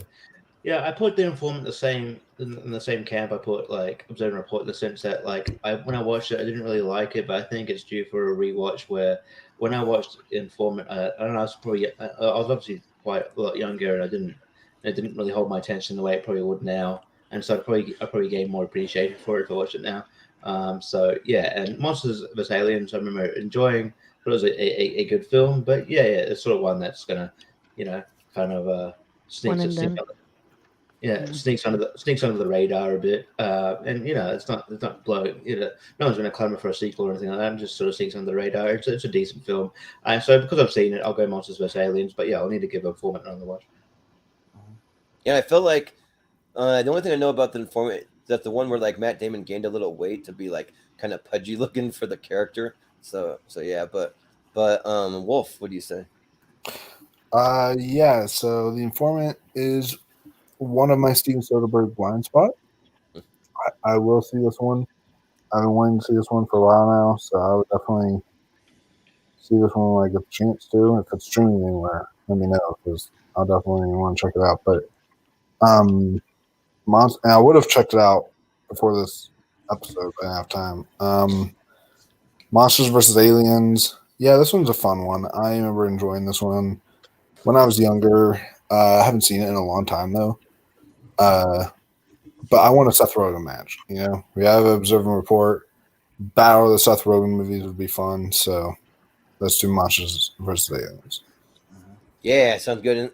And we have Brian in the chat that always has the info on the animated movies. It's 2 Halloween specials, a short film, and a TV series, I guess. So Way more than it deserved. yeah, right. But Maria, what are you gonna go with? Let me tell you about The Informant. It happened in my town. It's Mark Whitaker. He Oh, really? was an executive at Archer Daniels Midland, which is a great big, huge company that makes food for all over the world. And he decided one day to be a whistleblower for the way they were charging for certain grains and so forth in different countries. And on the same time he was being a whistleblower, he decided to blackmail the people at Archer Daniels Midland for money so he would not be a whistleblower. So he was an informant for the FBI, but he was also getting money from the company to not tell anything to the FBI. And so it's the double. We lived through it for years. He was prosecuted. I mean, we went on and on and on. Archer Daniels Midland is the biggest employer in town. It's gigantic. I mean, seriously, soybeans, corn, whatever you want. People get crushed all the time, and, and equipment out there. We used to have to send, paramedics and so forth. While they're working in these grain bins and so forth, they do hydroponics. It's a big, big deal. And Matt Damon and Steven Soderbergh and the whole gang came to Decatur to film it. And we worked around the logistics of having a Hollywood movies people in our little bitty town running around, and everybody running around to see them too. And it was quite fun for a while. I went and stood for a while in one parking lot and said, "This is dumb. Let's go." And so we did. We didn't get to see him, but I'm always mad about it because I didn't think they were going to make it comedic. I mean, it was pretty serious stuff to us here, but I get it. And now that I can see it again as an older person, wasn't involved in it or trying to get logistics for cops to be wherever they needed to be, I can enjoy it more. But at the time, boy, it was a big, big frickin' deal for Decatur. And That's cool. yeah, it was cool. It was really neat because so many people got to be auditioned and were background extras and all this. And the prison that he's in at the end is our women's prison out on Mound Road over here. And they just took him out. They wouldn't let him go in, but you can see him outside, like he walks out of the door and he's talking to somebody. But that's not how he was never inside of it. It's very, very interesting to see all the places I know, really well in that movie. They had a guy there that was a car wrangler. They had so many different cars. He was so interesting to talk to because you're waiting for seats anybody, but yeah, it was pretty cool. And so I've watched Monster and Aliens a bunch with my grandkids, and I do like the story, but I have to vote for the hometown hero here, Mr. Goodacre, who again went to prison right after this for the double dealing that he did, and then he got out, and he's now an advisor in Florida somewhere. So you might want to check out your advisors before you sign on with him. Well, so Decatur, that's in Georgia, right? Is that nope, Illinois. Oh, you're in Illinois. There's Decatur, Illinois, Decatur, Georgia, Decatur, Alabama. There's Decaturs everywhere. Stephen Decatur, the war hero, which nobody knows about, but he was a big deal back in the Revolutionary War. Nice. Well, Malcolm, what do you say here? I started it. Oh yeah, you were first. Okay. Yeah. Cool. And it'll be The Informant, right? Is that where we're at? Yeah. Okay. Matt Damon was 2 hours from my house, by the way. He was in Byron. Oh, nice. He's best friends with us. And He had this put on is weight the here. next Everybody's slide. commenting. He's kind of fat. It's like, well, yeah, it's for the part. What do you think? Yeah, for the role, yeah. I mean, All right, so that's one side. Let's pick it up just a little bit since we started late. It's getting late Let's go. on that. So Speaking of late, are you asleep, Wolf? Oh yeah, he might be asleep. Maybe. Wolf, he was yawning. Oh, Maybe he's tired. oh, Wolf. wake he's up. He's pulling a JPO. Gotta bark like a dog at him. Pull a JPO. We'll bump Hey, him boy. out if you need to. We'll bump him back in. All right. Should I get my air horn out and blow Hey, it in Sleepy. the microphone like I did to JPO? I don't have my. I'm not running the stream. I don't have my sound effects. Yeah. All right. Anyways, Adventureland and Dr. Parnassus. I'm up first. Dr. Parnassus is just a sad movie to watch because it's a movie Heath Ledger made when he died. So it's kind of sad to watch. But it's an interesting movie. I like Adventureland, and you know who's great in it, Jordan? Kristen Stewart. She's great in this movie. So I'll go to Adventureland. Well, I mean, Do we have to talk about much this? as- I mean, well, for as much as I don't like Kristen Stewart, I actually do think that she's decent in Adventureland. I actually really like Adventureland. I think that like the whole cast, like Jesse Eisenberg and Bill Hader, and like they're all pretty good. And I watched the Imaginary of Dr. Parnassus for this. That movie's wild. Like it's hard to even follow like what's even happening. well, half I the think time. it got subverted, didn't it? Yeah, I like mean, it's just kind he of died. like because he died, and so they had to kind of piece it together, and it's kind of don't know why they just one of just those things. So. scrap those things instead of trying to Yeah. make it work. It doesn't work. Yeah, so I'm just gonna go with Adventureland because I think that's really good. And they played that song over and over. I forget what's the song? I'll have to think about it. Like while someone takes their next turn, but they play that like the same song over and over when they're on the rides. But Can't remember. Richie, what do you say? Yeah, so Imagineering Dr. Mouse that they got, and I think Johnny Depp, Colin Farrell, and Jude Law took over the roles for Heath Ledger after he filmed his little part and couldn't finish it. obviously. I think Terry Gilliam film, right? Terry Gilliam. Yeah. And it's a decent little watch. Adventureland's really good though, really quirky. Ryan Reynolds is good in it too. I like the chemistry. I've always liked the chemistry between Jesse Eisenberg and Kristen Stewart. There's a reason why they did multiple movies together. You kind of believe them as a couple. It's sort of like Adam Sandler and Drew Barrymore in the sense that you'd believe if I was told, oh yeah, they're actually a couple in real life, I'd believe it because they just have that kind of rocket chemistry. Right. I'd say that Adventureland for sure. All right. Wake up! You might just to wake Hey, up. Michael. You might just want to. Hey, Michael. Yeah, like the only other thing that I have. You blew I can it! do this. Watch. Look up to this. I think he's You're awake. You were. Do you need to go to bed? You need to go to bed, man? You can go to bed if you need to. This rude time All from right. work. Work killed me today. That's awesome. Go to sleep if you need to, man. You can both. We're out of fine. here. We're cool. You're fine. We got enough people. Yeah. That's good. I can keep going. Okay, you're up. Okay. It's all good. Well, we got Alright, Adventureland and quickly, man. Imagineering with Adventureland and Dr. Parnassus. So, yeah. Anytime you're ready, Wolf. Oh! It's my turn to go first. Yeah. Anytime you're ready. Yeah, We're that's why only- we're yelling at you. Yeah. We're only trying to wake you up for 2 minutes. Yeah. Anytime you're ready. Anytime you're ready. I was going to go get my actual real air horn and blow it.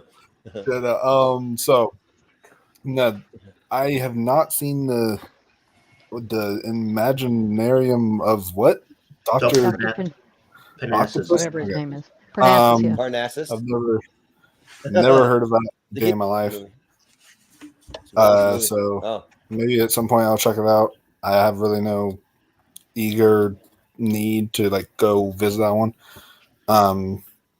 So I will go Adventureland because that is a great movie with Kristen Stewart. Okay, and she is really good. So there. Everybody knows it. Everybody knows she's good in that one. Yeah. Actually, I do like her in this movie. I don't like her in a lot of stuff, but she's all right in this movie. Yeah. She's good. But Maria, what do you say? Adventureland next. Yeah. Yeah. Yeah, Malcolm. I did watch the Imagineering with Dr. Parnassus for this. I actually didn't really like it that much. Like the visuals in that were fine and the set designs was great. Like I just got confused about what this was supposed to be and all that. But I haven't seen it in a while. But I really do enjoy Adventureland, so Adventureland's my vote. There you go. All right. Yeah. That's good. And we've got Moon up against District 9. Oh, Ooh, fudge. Oh, man. Dang it. Crap. District 9. Is District 9? Both these movies should be These both Yeah. need to be in the actual like Elite Eight. This is in the insane. championship at least. Yeah. Damn it. All right, Jordan. District 9. I don't remember. Oh, it's me first? Oh, fudge. Man. This is probably the hardest one yet, but and I think that they should both be moving on here, but like Moon, it was just like on another level. Like that movie, like Sam Rockwell just gives like a lights out performance. Just like basically like the only cast member in this thing besides there's Kevin Spacey's like the voice of the computer or something like that, but and then there's like a clone of himself, so he's going like against himself or something, or like a robot or something like that. District 9's really great. Like Neil Blomkamp, that's probably his best movie. I mean, I haven't seen the Gran Turismo yet, but this one's really, really good. And I think it's cool how they see kind of like aliens integrating into society in a way. But yeah, Moon is just it's Duncan Jones' best movie, and I think it's his first one. I think so. Yeah, I'll go with Moon. Richie, what do you say? Yeah, this is tough. I like Duncan Jones as a director. Like, yeah, he made Warcraft, but that's, it's whatever. And I defend Mute. That's a good movie.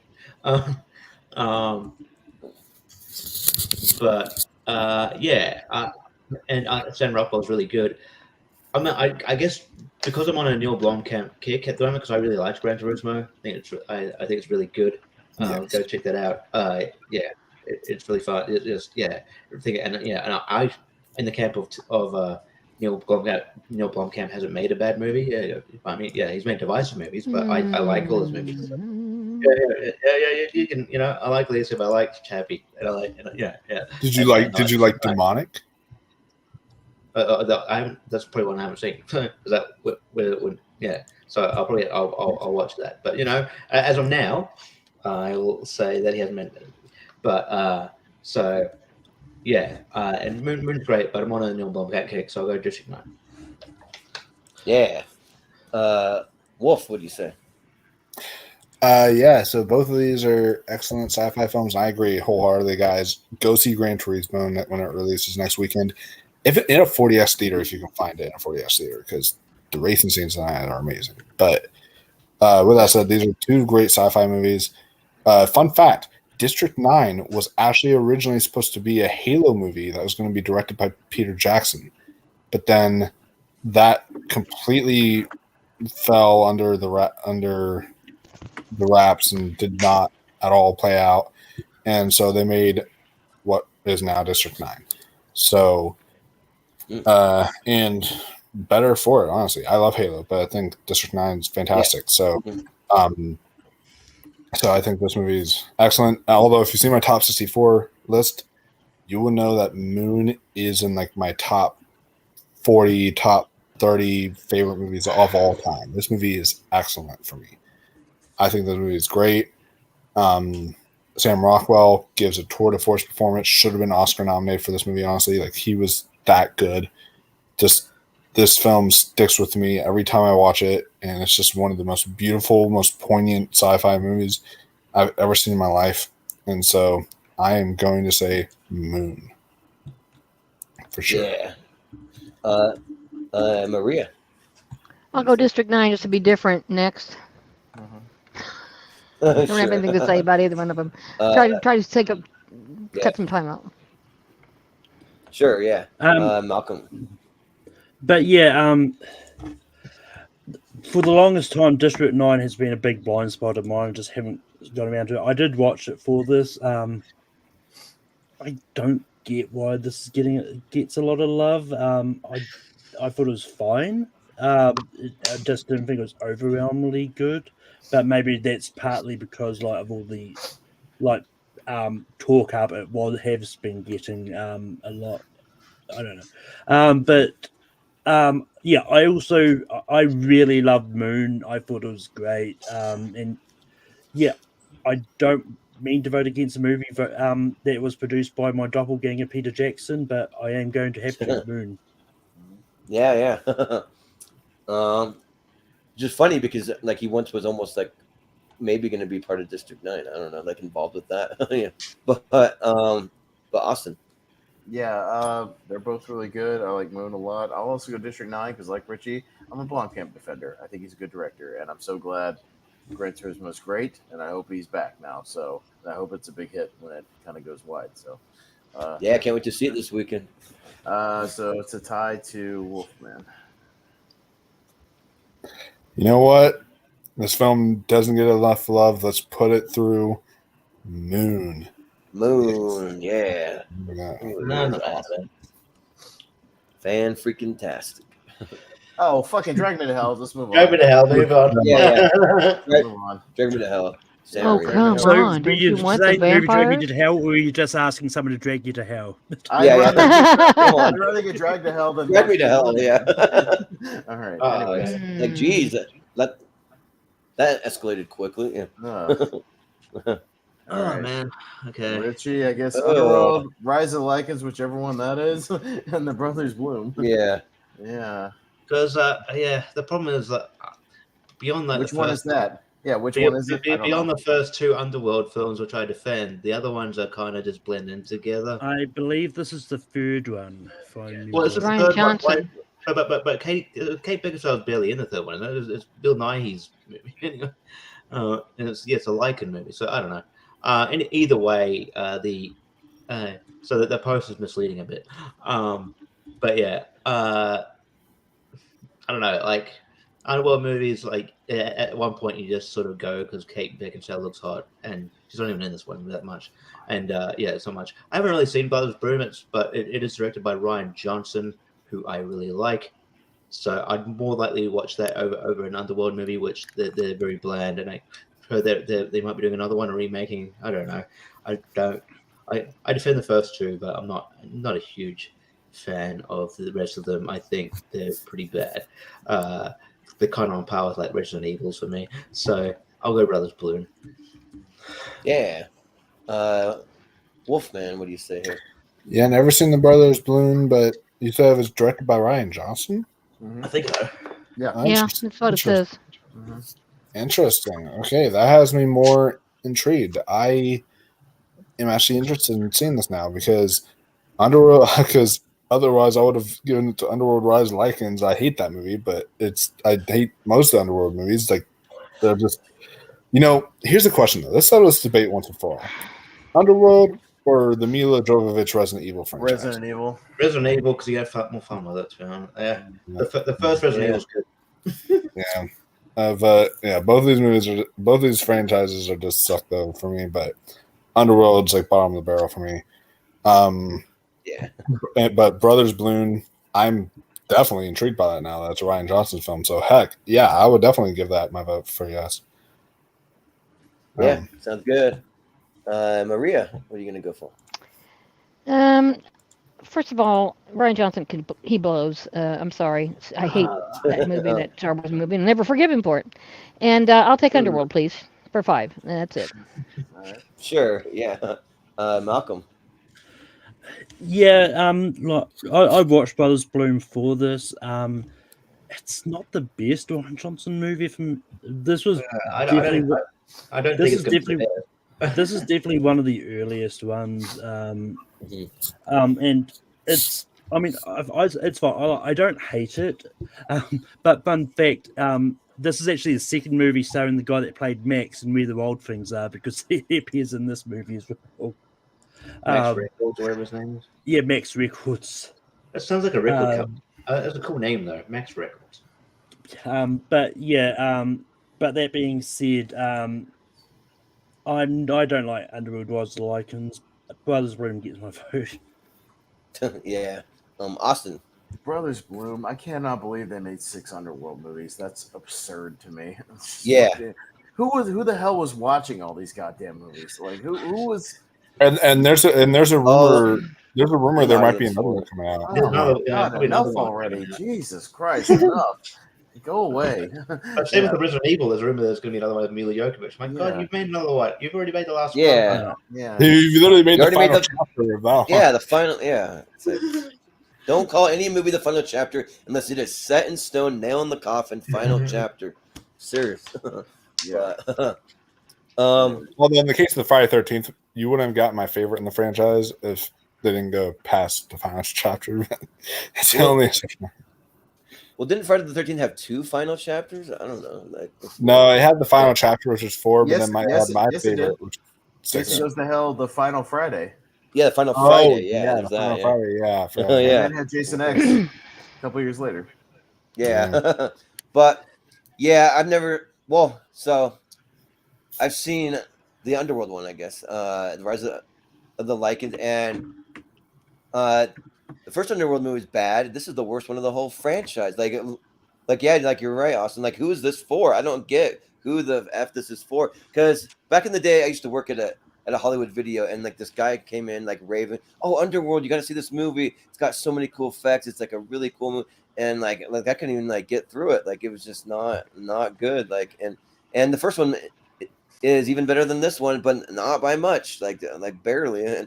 And I've never seen the Brothers Bloom, but it's got to be better than just the garbage that Underworld is. So yeah, let's go with the Brothers Bloom. All right, Brothers Bloom moves on, and apparently I was scrolling through IMDb real quick. They all make like double their budget, so they just kept making them.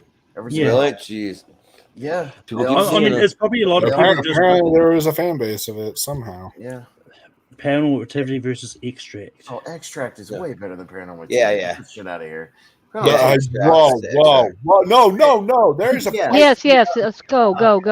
Yeah. Hey, all right, whatever. I'm tired of pretending like people think Paranormal Activity is a good movie. That movie sucks dick. That movie's boring. No, the movie is good. I never It's saw about that the happen, fear but of the I'll take your word unknown. for it. Do you really like watching sheets blow like on a security camera? Is that your favorite? Yeah, on security. Is that your yeah. favorite thing? Is that your, Yeah. No, I got a my backyard favorite- and no, my a favorite clothes thing- hanger that you can have. My favorite Yeah. thing is hearing screaming in the back dark rooms. You got a leaf and blower and a don't know clothes what's hanger, yeah. behind Are you a them. fan of movies that don't have anything happen for the last 6 minutes of the movie? Is that what you're a fan I of? got a leaf blower. We can Yeah, do stuff okay, right. then let's talk about the Blair Witch Project, which is But anyway, very Let's quick. not. Let's just pick No, a track and go. Well, I mean, is anyone else apart from Wolfman voting Paranormal Activities?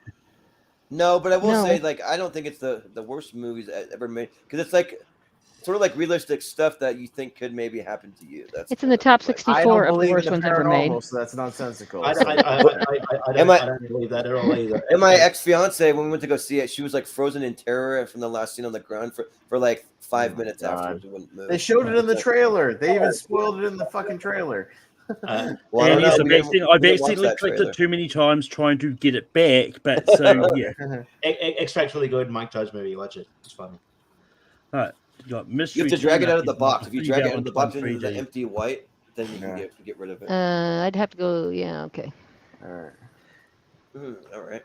All right, Wolf. Go Who's ahead. first? Wolf. Don't Well, tell me you're shame- voting for the movie we drank to. And Yeah, shameless plug for our God. drinking game of My Bloody Valentine 3D. That pickaxe is where coming we- right into the screen.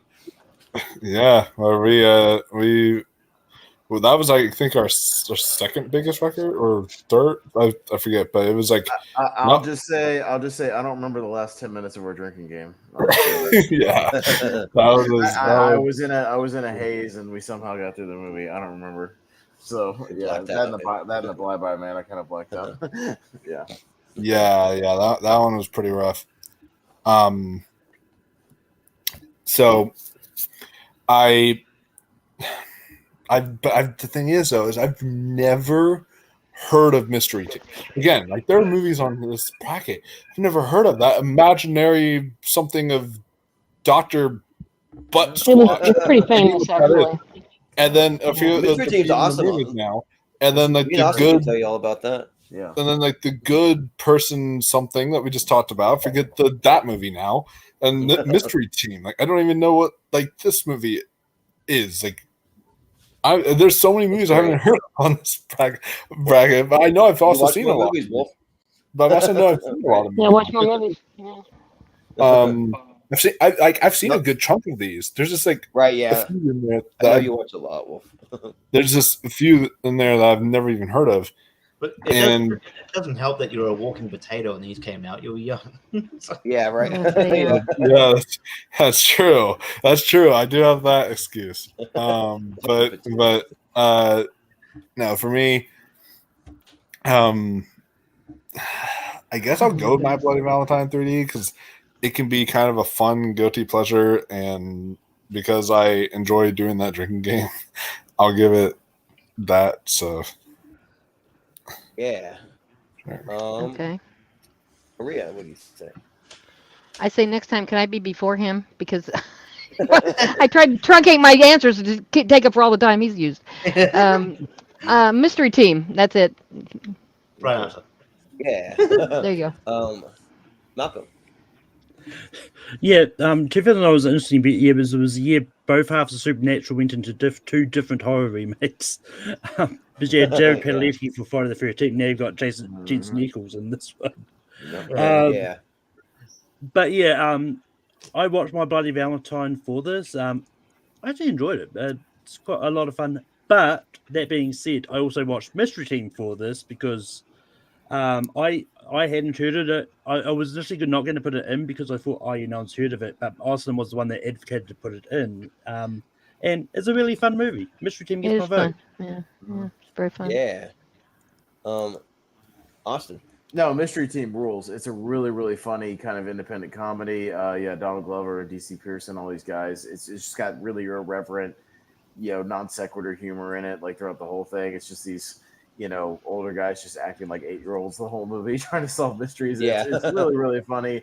Yeah, if you like silly humor, but like smart, silly humor. I think you really enjoy Mystery Team. I love this movie a lot. I think this movie gets better every time I watch it. So I'll give Mystery Team. Yeah, so I watched Mystery Team for the first time. So I've been meaning to watch this movie because remember when I saw the trailers for it, I was like, man, that looks like something that's right up my alley. So I watched it, and yeah, this movie's great. Like Donald Glover, like the three leads, Donald Glover, DC Pearson, the other guy's Dominic Dierix, and like they give really smart humor. Like they're kind of playing like sort of like they're kind of like almost like little kids the way that they're doing things, but like the humor is really smart. They're just kind of just like playing off each other. They're really random comedy, kind of like I want to say like Napoleon Dynamite-ish, like, but not like quite all the way there though. Like it's a little even smarter than that. But it's just, and it's got some other people in it. Aubrey Plaza's in it. Ellie Kemper is always the like wacky girl that shows up on the bike and like needs help. She has some kind of new like mystery case, like off the wall wacky case for them to solve. Bobby Moynihan's in it. He's really funny. Ben Schwartz. So it's a pretty decent cast, and I've never seen My Bloody Valentine at 3D. I've never seen any of them, so I'll eventually get around to seeing them because I do want to. But I got to go Mystery Team. That movie was awesome. When you watch it, do a commentary with our drinking game. That would be fun. Yeah. Oh, and also like one of the like the like cool things about it is that like it's like R-rated, but the Mystery Team, they're like guys that don't swear and they're goody two-shoe kind of nerdy guys, and everyone around them's doing like the hard R stuff. So and they're kind of like thrust into that. So it makes for some pretty wacky situations. Yeah. But Richie, what do you say? Yeah, My Bloody Valentine is ironically sort of on par with the Friday the 13th remake. It's not correct. But yeah, I guess they both tried to make their foray into film. It really hasn't worked out really. I don't know. They're both just doing TV stuff. Yeah, man.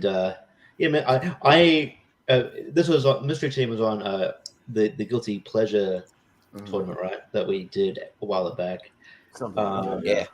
And and then off air, like I think Austin showed a few of us clips, and then there was that clip of them going into the gentleman's club, but they were dressed as gentlemen and top hats. Yeah, top hats. Oh, that's so good. As posh Englishmen, and then it was really and actually get in. Yeah, it's really funny. And then that encouraged me to like watch the whole thing, and it's really funny. So yeah, I watched it, a few months ago. It is really good. So yeah, I really love this movie. So I'll go Mystery Team. All right, there you go. That's why I advocated for it. It's really, really funny. More people should watch it. Yeah, absolutely.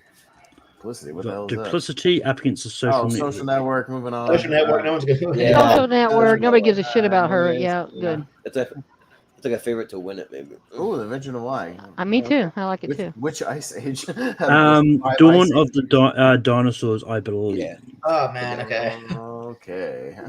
Well, they're both kind of Maria. right, but... It's my turn.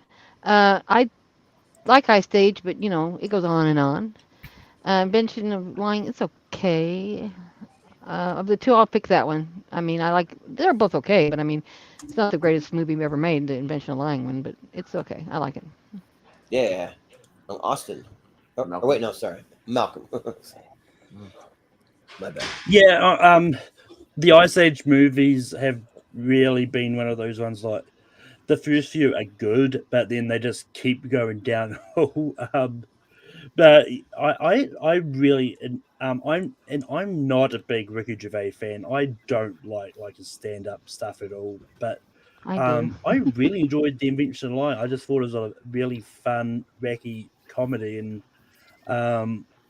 just in a world where everyone believes everything you say. So yeah, The Invention of Lying, it gets my vote. Yeah. Austin, what do you say? I actually rewatched The Invention of Lying like 3 months ago. I got the itch to watch it because I saw it in the theater. I hadn't seen it since then. And yeah, this movie's great. I really like it. Great, really funny first half, and then it becomes a complete takedown of religion in the second half. And we don't get a lot of like sort of atheist movies. And I think it's really, really funny. and that's kind of what it is. And it's great. And yeah, Ricky Gervais is awesome in it. So yeah, I like that movie a lot. I'll go with Invention of Lying. Yeah. So I'm a big fan of the first two Ice Age. Like I actually really like the first two of them, but then after that, it just kind of all goes downhill. The reason kind of why Blue Sky Studios went out of business, like they're, they just were kind of not making good stuff, and it's sad because they I'll just mention it briefly in the interest of time. But if you go to Malaysia, you can look up the actual video online. They have a whole entire theme park based on Sky Studio property, and then they went out of business. Really? They were sued, and they weren't able to use certain properties. There's like one from the movie Epic. There's some Ice Age rides there. There's a Rio Land, like a whole like thing with all the birds, and we're gonna do some Fox stuff because it's part of Fox. They have an alien ride there that's like from like the movie Aliens, which is crazy. So yeah, it's just kind of interesting that they're able to use some stuff, but then other things not, and so it's weird. But I'll probably go with the invention of lying. I had higher hopes. I was a little disappointed by it, but it's kind of a unique, interesting idea where nobody ever lies. They all tell exactly what they're thinking. They tell the truth all the time, and then Ricky Gervais figures out how to lie, and it's kind of a unique idea. So I'll go invention of lying. Richie? Yeah, Dawn of the Dinosaurs, I said, it sort of represents, this movie sort of represents a downward trajectory of the franchise. First two are good, but yeah, it's diminishing returns throughout that. And yeah, this movie's not great at all. And yeah, Invention of Lying, I enjoyed. I think it's, I like how it's basically a lie, but it affects like the most of the population. That's where he's going anyway. I need to watch it again. It didn't all work for me. Louis C.K. has an interesting part in it. He's in the first, I do like the concept. As far as Ricky Gervais movies go, I do like his ideas. But as far as Ricky Gervais movies go, I prefer Ghost Town. That's a really good movie as well. Ghost Town's a good movie too. I like Ghost Town is great. I love that movie. I'll go to Invention of Lying because it is a decent film, and I probably need to rewatch it. I'll probably like it more on rewatch. Yeah. Wolf, what do you say? So maybe it's because of what we've already established, my age back in 2009. But I remember when I watched Ice Age Dawn of the Dinosaurs, I actually didn't mind it. I thought it was kind of fun and cute. But now that I've seen it more and more, it does lessen for me quite a bit. I still think it's okay. Like, it's fine, but it's nothing really to write home about. I actually own a 3D Blu-ray of it because I still have a 3D TV Nice. somewhere. So I have like one of those like 3D kind of Blu-rays of it. You're one of the few hundred people who bought a TV. I know, right? The actual glasses you got to get, yeah. Yeah. Well, you can just get the really 3D glasses from the theater and use those too. Like, nice.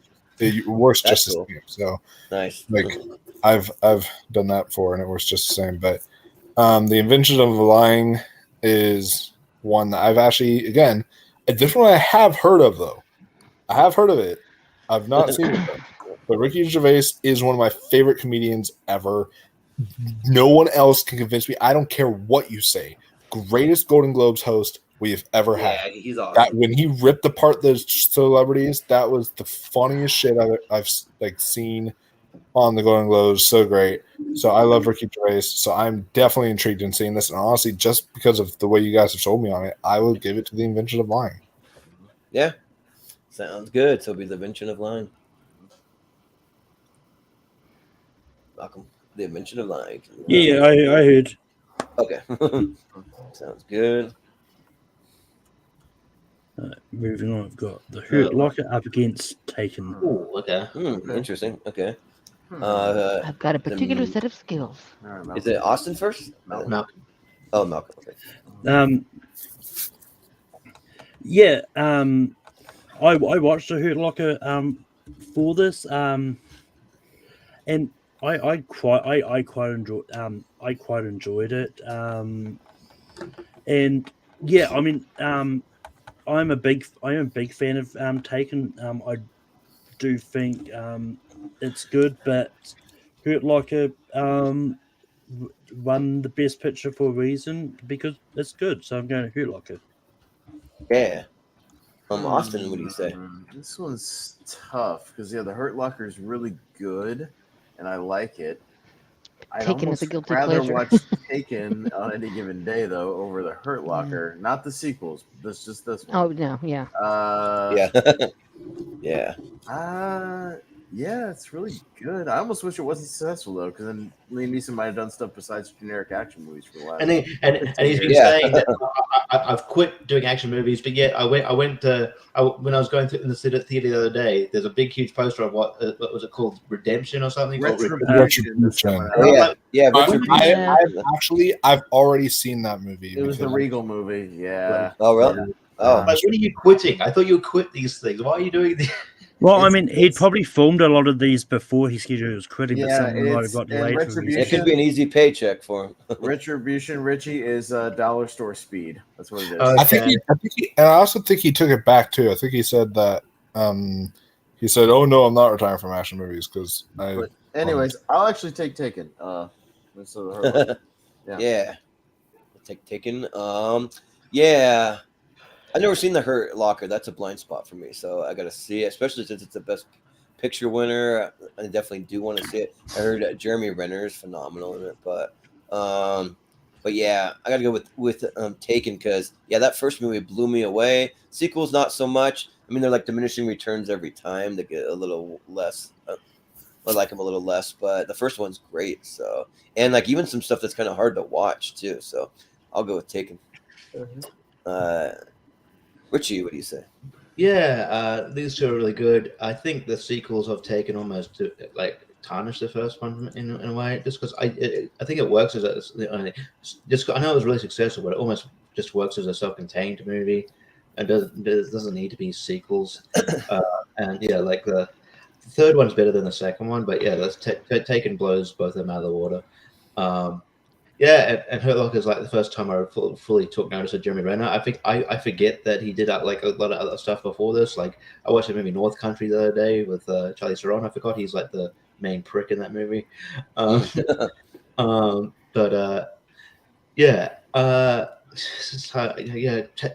guess for the same logic as Pez, I'm gonna go Taken just because like it's just an easier to run off like 90-minute sort of watch as Hurt Locker. You got to get me be more invested, but I'll go Taken. Yeah, and Steven says that Liam Neeson never quits action movies. He likes them, so they're for somebody. Chris Scott thinks all of them are like a 5 out of 5 plus.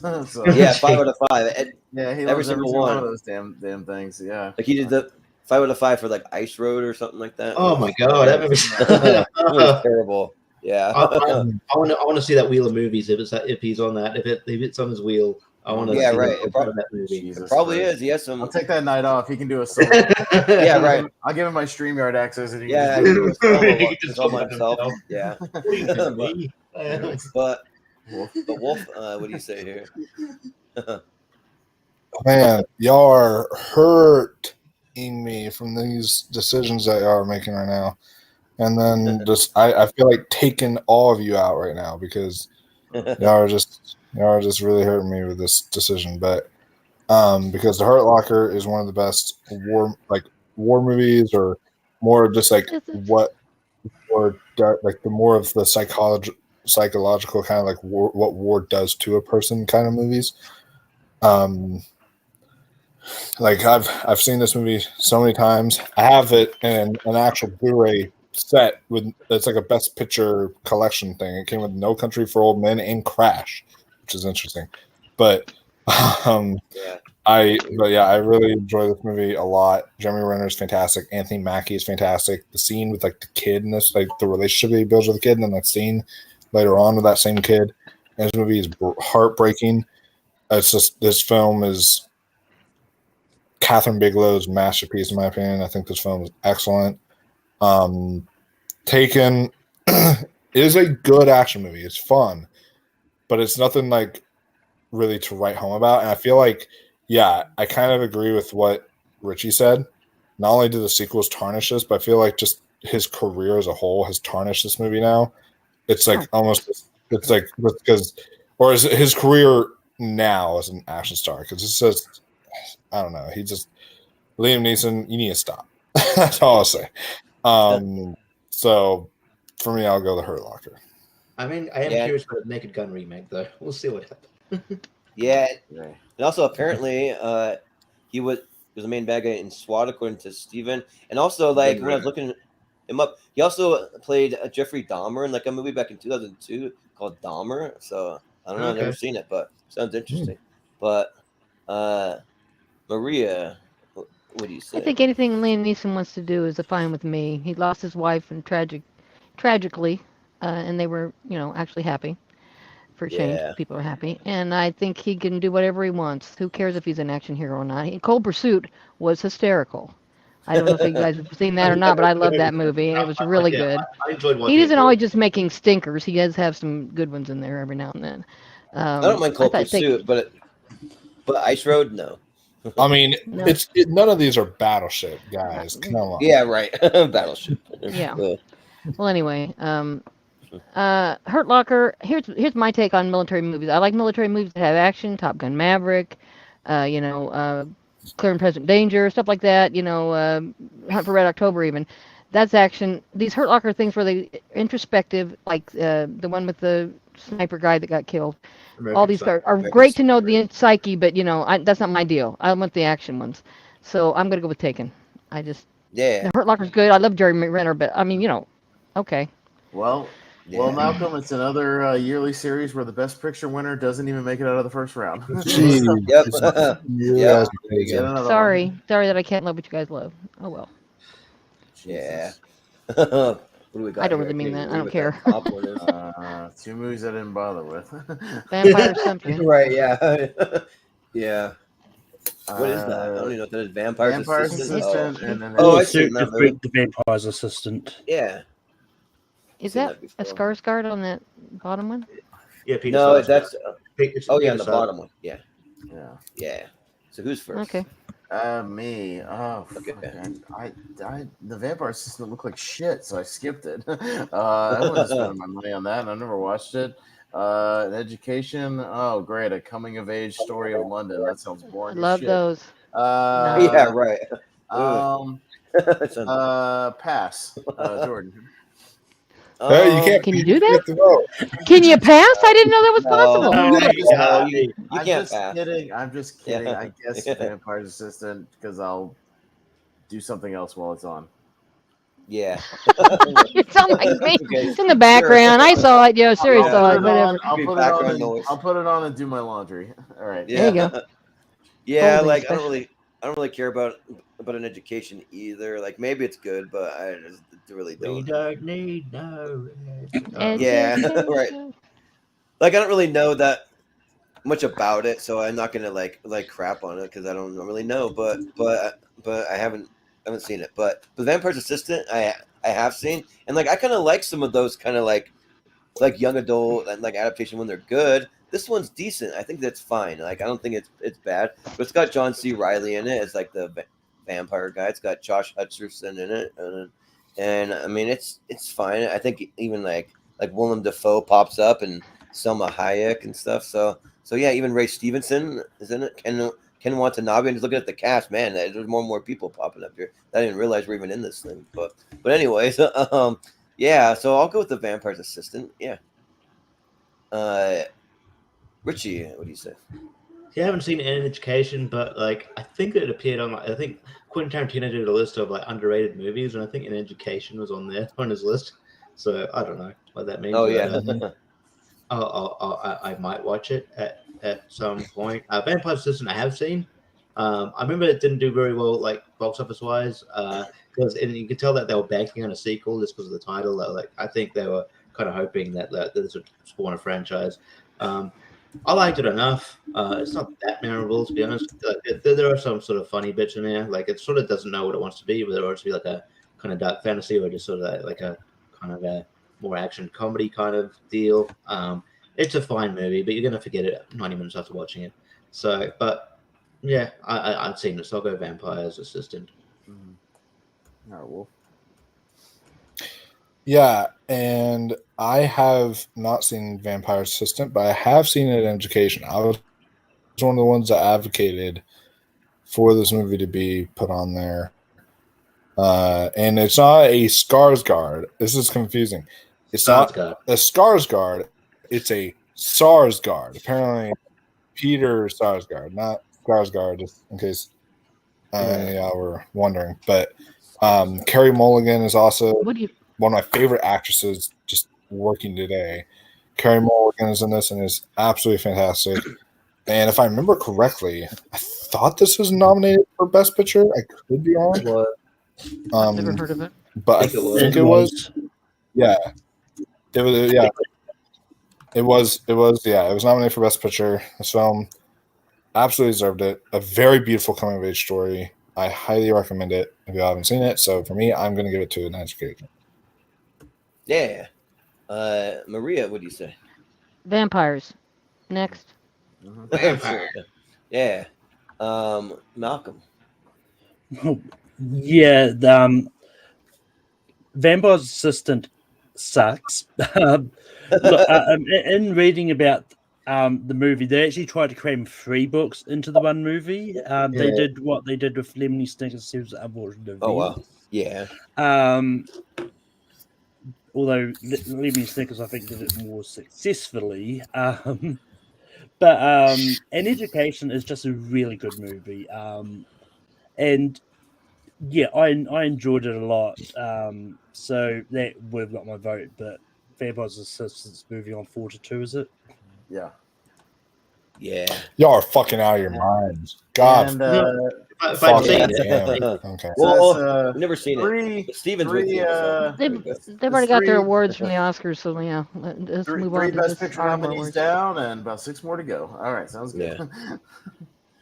Yeah. Michael Caine. Harry Brown versus Ghost of Girlfriend's Past. All right, All right. Jordan. Matthew McConaughey. Well, I don't really care about Ghost of Girlfriend's Past. That movie's just like whatever. Like I always laugh at like the like Conan skit where like he's doing a ride along with Ice Cube and Kevin Hart, and he asks him to go get a bunch of stuff out of the 7-Eleven to go get some foodies out of there. They want to have foodies in like a brown paper bag, and he's like, that comes back. He's like, I screwed up, guys. I got some beef sticks here for you, and Ghost of Girlfriend's Past. Here you go. So he just brings that movie out randomly. I'm like, but yeah. And I haven't seen Harry Brown, but it kind of sounds like almost like a, I don't know, like a Taken-ish kind of story, sort of like with Michael Caine and like he goes out like on a revenge after these guys. I don't know exactly why, something to do with they attack his family or something, but so yeah, I haven't seen it, but at these two, I'd way rather watch Harry Brown, so I'll go with that. Richie, what do you say? Yeah, this was Matthew McConaughey. This was back. I guess Girlfriend's Past was back. Matthew McConaughey hadn't fully shook off the. But he was still checking. He was still rom-com Matthew McConaughey. Yeah. Still doing these generic things. And Ghost of Girlfriend's Past, I think, has been a punchline for a lot of skits in the past. It's not great. And I've just come to a conclusion. I don't really like Jennifer Garner and a lot of stuff, even though she's been in good stuff. She's not the reason that it is good usually. I don't know. And Harry Brown, Alias. That's like she's in an Alias, sure. Draft day. Huh? Draft day. Draft day. She's all right. Yeah, she's good. But Harry Brown, it's like an old man John Wick, sort of old redemption thing. It's fun, and I love Michael Caine. I think he's a legend, and he's Michael Caine. I love Michael Caine. He just Michael Caine. And Everybody loves Michael Caine. Harry Brown pretty easily. Yeah. Wolf, what do you say? Yeah, I've never seen Ghost of Girlfriend's Past. That poster looks like it shouldn't even come out in the 2000s or 2009. It looks like it should come out like early 2000s, like super cheesy, maybe like 90s. I don't know, super cheesy kind of rom-com. I don't know. This film just does not look good from that poster. Or I guess you could say it does not look all right. They like each other. I mean, you could do that the if you poster did it well. says two people that like each other a lot. Harry Brown. I have seen. Yeah, it was a fun kind of like action movie with Michael Caine, and everyone loves Michael Caine, so I'll go Harry Brown. Yeah. Well, you might not get along with Steven on this one. He loves Jennifer Garner. So, but Maria, what do you say? Never been a fan of Jennifer Garner. I love Matthew McConaughey, but I don't like him in these rom-coms. He's got about 1 billion of them. I'll go with Harry Brown because I like Michael Caine. Yeah. Malcolm, what do you say? Yeah, Ghost of Girlfriend's Past is actually a guilty pleasure of mine. Like I actually Every time. I look, I enjoy it. I think it's the better version of Christmas Carol that came out this year. This is a Christmas Carol story, but away. Although that being said, I did watch Harry Brown for this. It's a pretty good movie, but just because, why not? Ghost of Girlfriend's Past get my vote. Sure. Someone, I guess, can vote for it. Austin? Yeah, the better Jennifer Garner movie is The Adventure of Lying. She's actually really funny in that movie when she's insulting Bass for most of the things. Being like, you're really too fat, like fatter than most guys I would date, and you're kind of a loser, and she's just insulting her for most of the movie. It's pretty funny. Yeah. She walks back down the stairs. She's like, I just masturbated. Yeah, She's like, I really don't feel like going out with you anymore. Yeah. We should probably just leave. There's no chance of us having sex whatsoever at the end of this date. Yeah, right. Yeah. She's really funny in that movie. So yeah, but having said that, as Malcolm would say, I like Harry Brown. I saw it in the theater, and I kind of think of it, even though he died in Get Carter, I kind of think of it as almost like a spiritual sequel to Get Carter a little bit. Oh yeah, like if he was like still alive and kind of hanging around. Get Carter's great. Yeah, I'll go with Harry Brown. All right. Yeah, Harry Brown moves on, and very quickly we do have one Best Picture nominee that got out of round one. Up. Yeah, no, I was just saying most of them have not. Yeah. Yeah. Oh yeah, I know. Yeah. The proposal, I think it's Fight Night. Richie. Yeah, Proposal actually good rom-com. In terms of rom-coms, Proposal's decent. Like it works. Like the chemistry between Sandra Bullock and Ryan Reynolds was good, and Ryan Reynolds was not doing his this is before his Deadpool shtick where he's doing in every movie now, and he's decent. Yeah. And Betty White's in there having a lot of fun. I think some of the comedy works here. However, I still think Fright Night is one of the better horror remakes we've had, and it's really, really good. I really like Dave Tennant in here. I like Colin Farrell. Anton Yelchin, Christopher Mintz-Plasse. The small part is really good. Yeah, and I think everything about it works. I'm surprised how much it works. So I'll go Fright Night. But Proposal's decent, but yeah. Yeah, it might be time for Fright Night to win a tournament, maybe. I don't know. But Wolf, what do you say?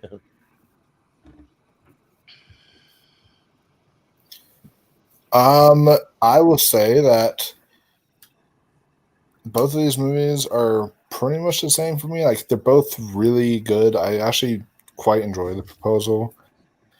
I think it's one of Ryan Reynolds' better, like, as far as his pre-Deadpool stuff, because he wasn't really in a lot of great pre-Deadpool stuff, but this is one of his better ones with Sandra Bullock.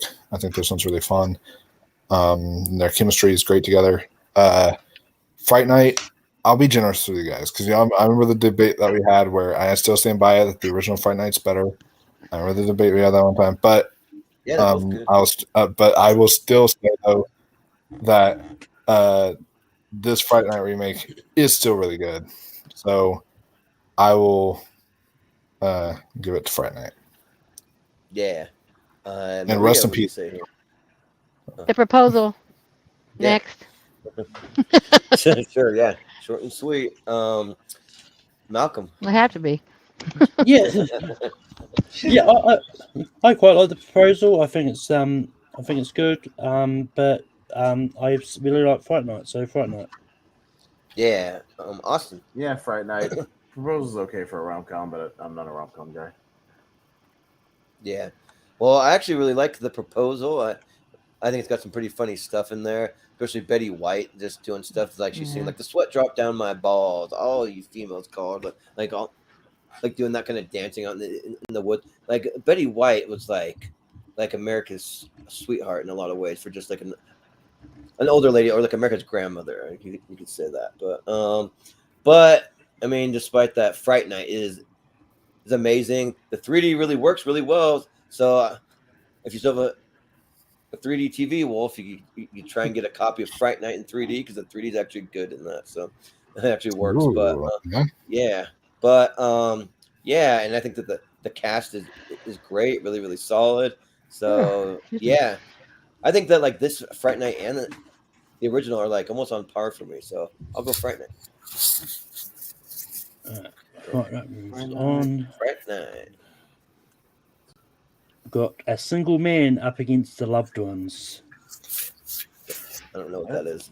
All right, so I can explain what The Loved Ones is, because have seen The Loved Ones, and it's almost like a fucked up romantic Saw.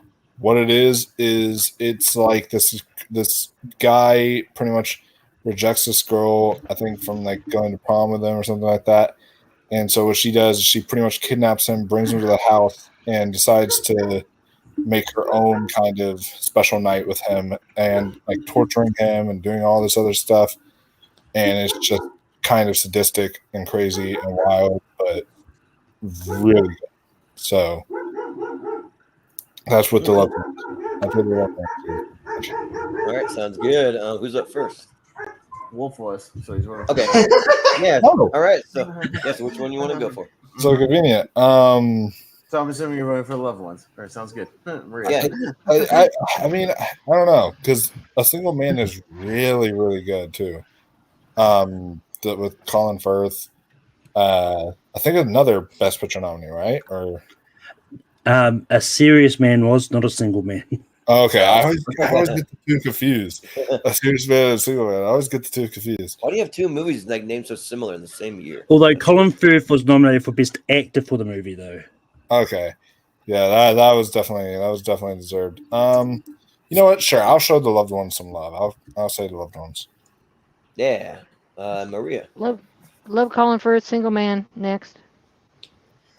Yeah. Malcolm. Well, we can't go next, Maria, until everybody votes. But I appreciate your sentiment. yeah. Oh no, I meant next person. Next person. No, not I me, know, not- I know. Oh, you do. Oh, okay, sorry. I thought you missed it. Okay. No, Never it's- mind. Sorry, it's getting late. No, I'm messing with you. Okay. Yeah, A Single Man is a very different Colin Firth movie.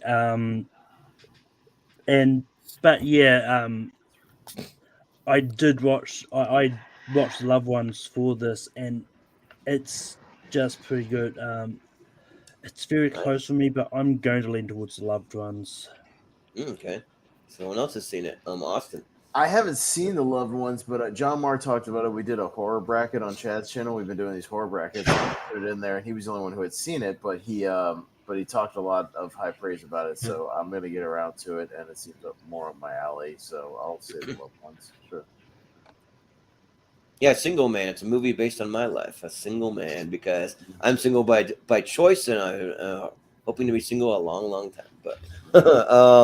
But the Loved One sounds way more up my alley, though. That actually sounds like a pretty interesting premise. I hope it's not like torture porn stuff, but I mean, even so, it's not, because I hate torture porn stuff, but I could rewatch this one a lot. This one's really good. Okay, well, yeah, I'm down to check it out. So yeah, I'll go with The Loved Ones. Richie. I've also seen The Loved Ones because it's an Australian film. Oh, nice. Yeah, and the guy tied to the chair is an actor named Xavier Samuel. He's in a lot of Australian films. He's like the dude they count on. I'm trying to think. He's been in some American stuff. If you look him up, I can't exactly remember what he's all in, but it's really good. Really kind of really wacky. And Single Man's pretty good, but yeah, the Loved One's more my speed, so I'll go Loved Ones. Mm-hmm. Yeah, so it'll be The Loved Ones.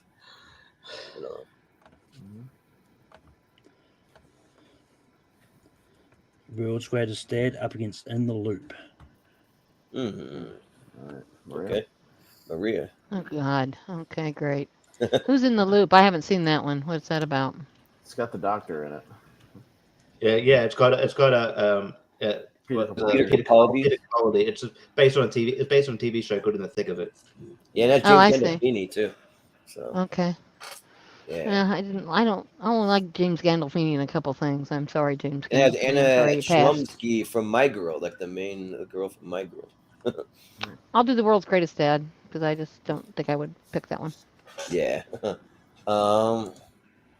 Malcolm, what do you say? So very quickly, Xavier Samuels was most recently in Blonde and Elvis in 2022. He played the son of Charlie Chaplin. Oh, okay. But with this matchup, I watched both of these for this. In the Loop, I think is based on a British TV show. Yeah, the thick of it. And yeah, so I don't know if I needed to have seen the TV show to kind of get the humor in there. But I just found it really boring and I just wasn't interested. World's Greatest Dad I think is a pretty good movie. It's basically the plot is basically Dear Evan Hansen, just with the dad faking this suicide note. But it's but yes, so I'm going to go World's Greatest Dad on this. Yeah, Austin, what do you say? Yeah, two kind of underrated movies, but I think what puts it over for me is In the Loop is a lot of Peter Capaldi just swearing at people and insulting them going around the entire movie, and it's really funny and has some of the better sort of uses of the F-bomb and the C word, and it's a good time, just going around savagely insulting people. So I'm actually going to go with In the Loop here, but World's Greatest Dad is underrated Bobcat Goldthwait movie, so he makes pretty good stuff. Yeah, I mean, usually Bobcat Goldthwait makes stuff that I like quite a bit, but I haven't seen. Well, I feel like I have seen World's Greatest Dad at some point, but I just don't remember a thing about it. So maybe I haven't. I don't know. But and yeah, I haven't seen In the Loop, but that one just seems more interesting to me. Like the more interesting cast. Like I like Peter Capaldi enough. So yeah, I'll go In the Loop. Richie, what do you say? I watched a random Bobcat Goldthwait movie the other day. Not he directed, but he was just in that my housemate just randomly remembered. Have you ever seen a movie in the 80s called Hot to Trot? Yeah, the horse movie. Yeah. Gilbert Gottfried. Oh yeah. It was whack. That movie's fun. Yeah. The movie's wild. Yeah. Might put that on my list one time. Talk about it on that. There. Anyway, Yeah. I actually talk about both these movies a lot. In Your World's Greatest Dad, one of the better later Robin Williams films. It's really really dark. Yeah, basically he fakes his son's suicide note because basically his son's a prick. The dude who plays him is a kid from Spy Kids, the guy who's married to Megan Trainor now. Oh yeah. And like he's an irredeemable piece of shit. So in order to kind of I guess salvage his reputation, like Robin Williams sort of concocts this thing where he like kind of tries to portray him as a misunderstood sort of genius, but yeah, and so it's really, really good. And then In the Loop's really funny, but I love World's Greatest Dad more, so I'm going to go World's Greatest Dad. Yeah. Wolf, what do you say? Yeah, I've not seen In the Loop, but I have heard really good things about it. I really enjoy the cast. I think I dig this one, so I definitely want to check this one out like very, very soon. But World's Greatest Dad is a really beautiful, really touching and emotional movie, and also really funny as well. And just Robin Williams is one of the most versatile actors. He's fantastic in this film. And I'm gonna give it to World's Greatest Dad. Yeah, sounds good. Maria. I think I started this one, so Yeah. Oh, okay. Then I don't think you want me to do it again, do you? Yeah, I picked that one. Yeah. You only get one vote, sorry. Oh, darn it. Let's Yeah. Funny do people up against Yeah. Trick or Treat. Oh, Hmm. All right, Malcolm. This is interesting. Yeah, I like funny people enough. Like it's not high like one of my favorite M Sandler movies, but it's good. But I actually watched Trick or Treat for the first time, because it's one of the blind spots that always seems to come up in conversation for many reasons. And I quite liked it. I don't know if I liked it as much as everyone else did, but I thought it was good. So Trick or Treat gets my vote. Yeah, sounds good. Austin. Yeah, Trick or Treat I like. I'm not as high on it as like everybody else on the entire internet is, thinking it's like the greatest, anthology movie like ever made. I think it's got a good atmosphere. It's got good stories. I think it's good. So I'll probably vote for it. I mean, that's not hard competition though. Like, there might be the best anthology movie. There's It's not. not. Creep Show is the best anthology movie ever made. Yeah, Creep Show is gonna be. Creep Show and VHS 2 are the greatest horror anthologies ever made. Or Tales from the Hood, maybe. Tales from the Hood is pretty right. fucking good Just too. kidding. Yeah, Yeah. Tales from the Hood is good. But anyways, But but yeah, funny people. Again, I've ranted about Judd Apatow making 2.5-hour comedies, and this is one of those. My God, is this movie excruciatingly long? It just goes on way too fucking long. And there's a good 90-minute movie in there somewhere because there's good sequences and good writing here and there. But damn it, it's way too long, and I don't want to watch it. So Trick or Treat is Yeah. I think 90 minutes. I think. Anyway, we could take a couple minute break so I can use the restroom. You can go. Go ahead. You Or- can just go. well, I mean, what, Yeah, you what just do go, vote- that's fine. What are you voting for here? We'll just mark your vote down. Yeah. Trick or Treat. Cool. Sounds good. All right. Yeah. I went the opposite way you thought I would. Ha Oh, ha. you're good. You're good. Yeah. Go ahead, Jordan. Sounds good. Okay, I'll be back in a second. Yeah. Yeah, and Yeah. Trick or Mute. Treat. Trick or Treat horror movie. Yes. Perfect. 82 minutes. Awesome. Yeah. Right. Michael Dougherty knows how to make an 82-minute horror movie. Excellent. Yeah. So these are two movies that I hated the first time that I saw them, and I still hate funny people. So I'm gonna go Trick or Treat because I actually like it after subsequent rewatches because it's just it's kind of campy and fun, and like I really like the segment where like the like real like nerdy neighbor that got the glasses like where that kills the neighbor and that. So yeah, I'll vote for Trick or Treat. Yeah. But Richie, what do you say? Yeah, I'm sort of with Pez. I like Trick or Treat, but people rave about this movie like it's fucking like the The I second don't know, coming of like Christ it's or some it's shit. kind of Yeah. like, but I don't know, man. Like It's seen, good. like it's good. It's no like, yeah. I've seen better movies this year. Well, like Talk to Me and other things like that. But Yeah. I like funny people. I do believe I agree with the length. I do agree with the idea. Yeah, it probably work as like maybe a 2-part like almost series because it's like the movie has 2 parts where he's dealing with a diagnosis of cancer, dealing with overcoming his cancer, but also just being a prick, and then having to kind of deal with that. But yeah, and then there's funny moments in between there. They're good, great cameos. Even Eminem has a good cameo where he's just randomly going off Radio Romano for no reason. But that's funny. But yeah, I think there's great stuff in there, and especially when they're having to go at how like kind of hipster Jason Schwartzman is, how like pretentious he is. That's great. But yeah, I think yeah, it's a great movie. It could be better if they cut down the length. So I'll go funny people because I Trick or Treat is shorter, but again, I just think it's okay. Yeah. That's fair. Wolf, what do you say? Funny people lied. It's called Funny People, but where were the funny people? Yeah, there's no funny people in that thing. Oh my gosh. Shoot me in the head if I ever have to watch that movie. There's a few people in that anyway. But Trick or Treat, I am one of those people that holds the film in super high regard. This is my go-to watch every Halloween night movie.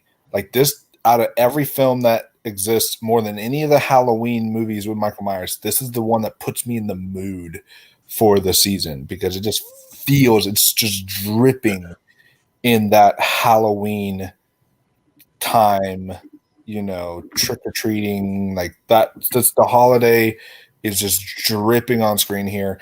And when they did their re-release, I saw it in theaters. First time it was ever released in theaters, by the way, because it was a straight to home video movie. And so it was really cool when they did a release in theaters not too long ago. I think like actually last year.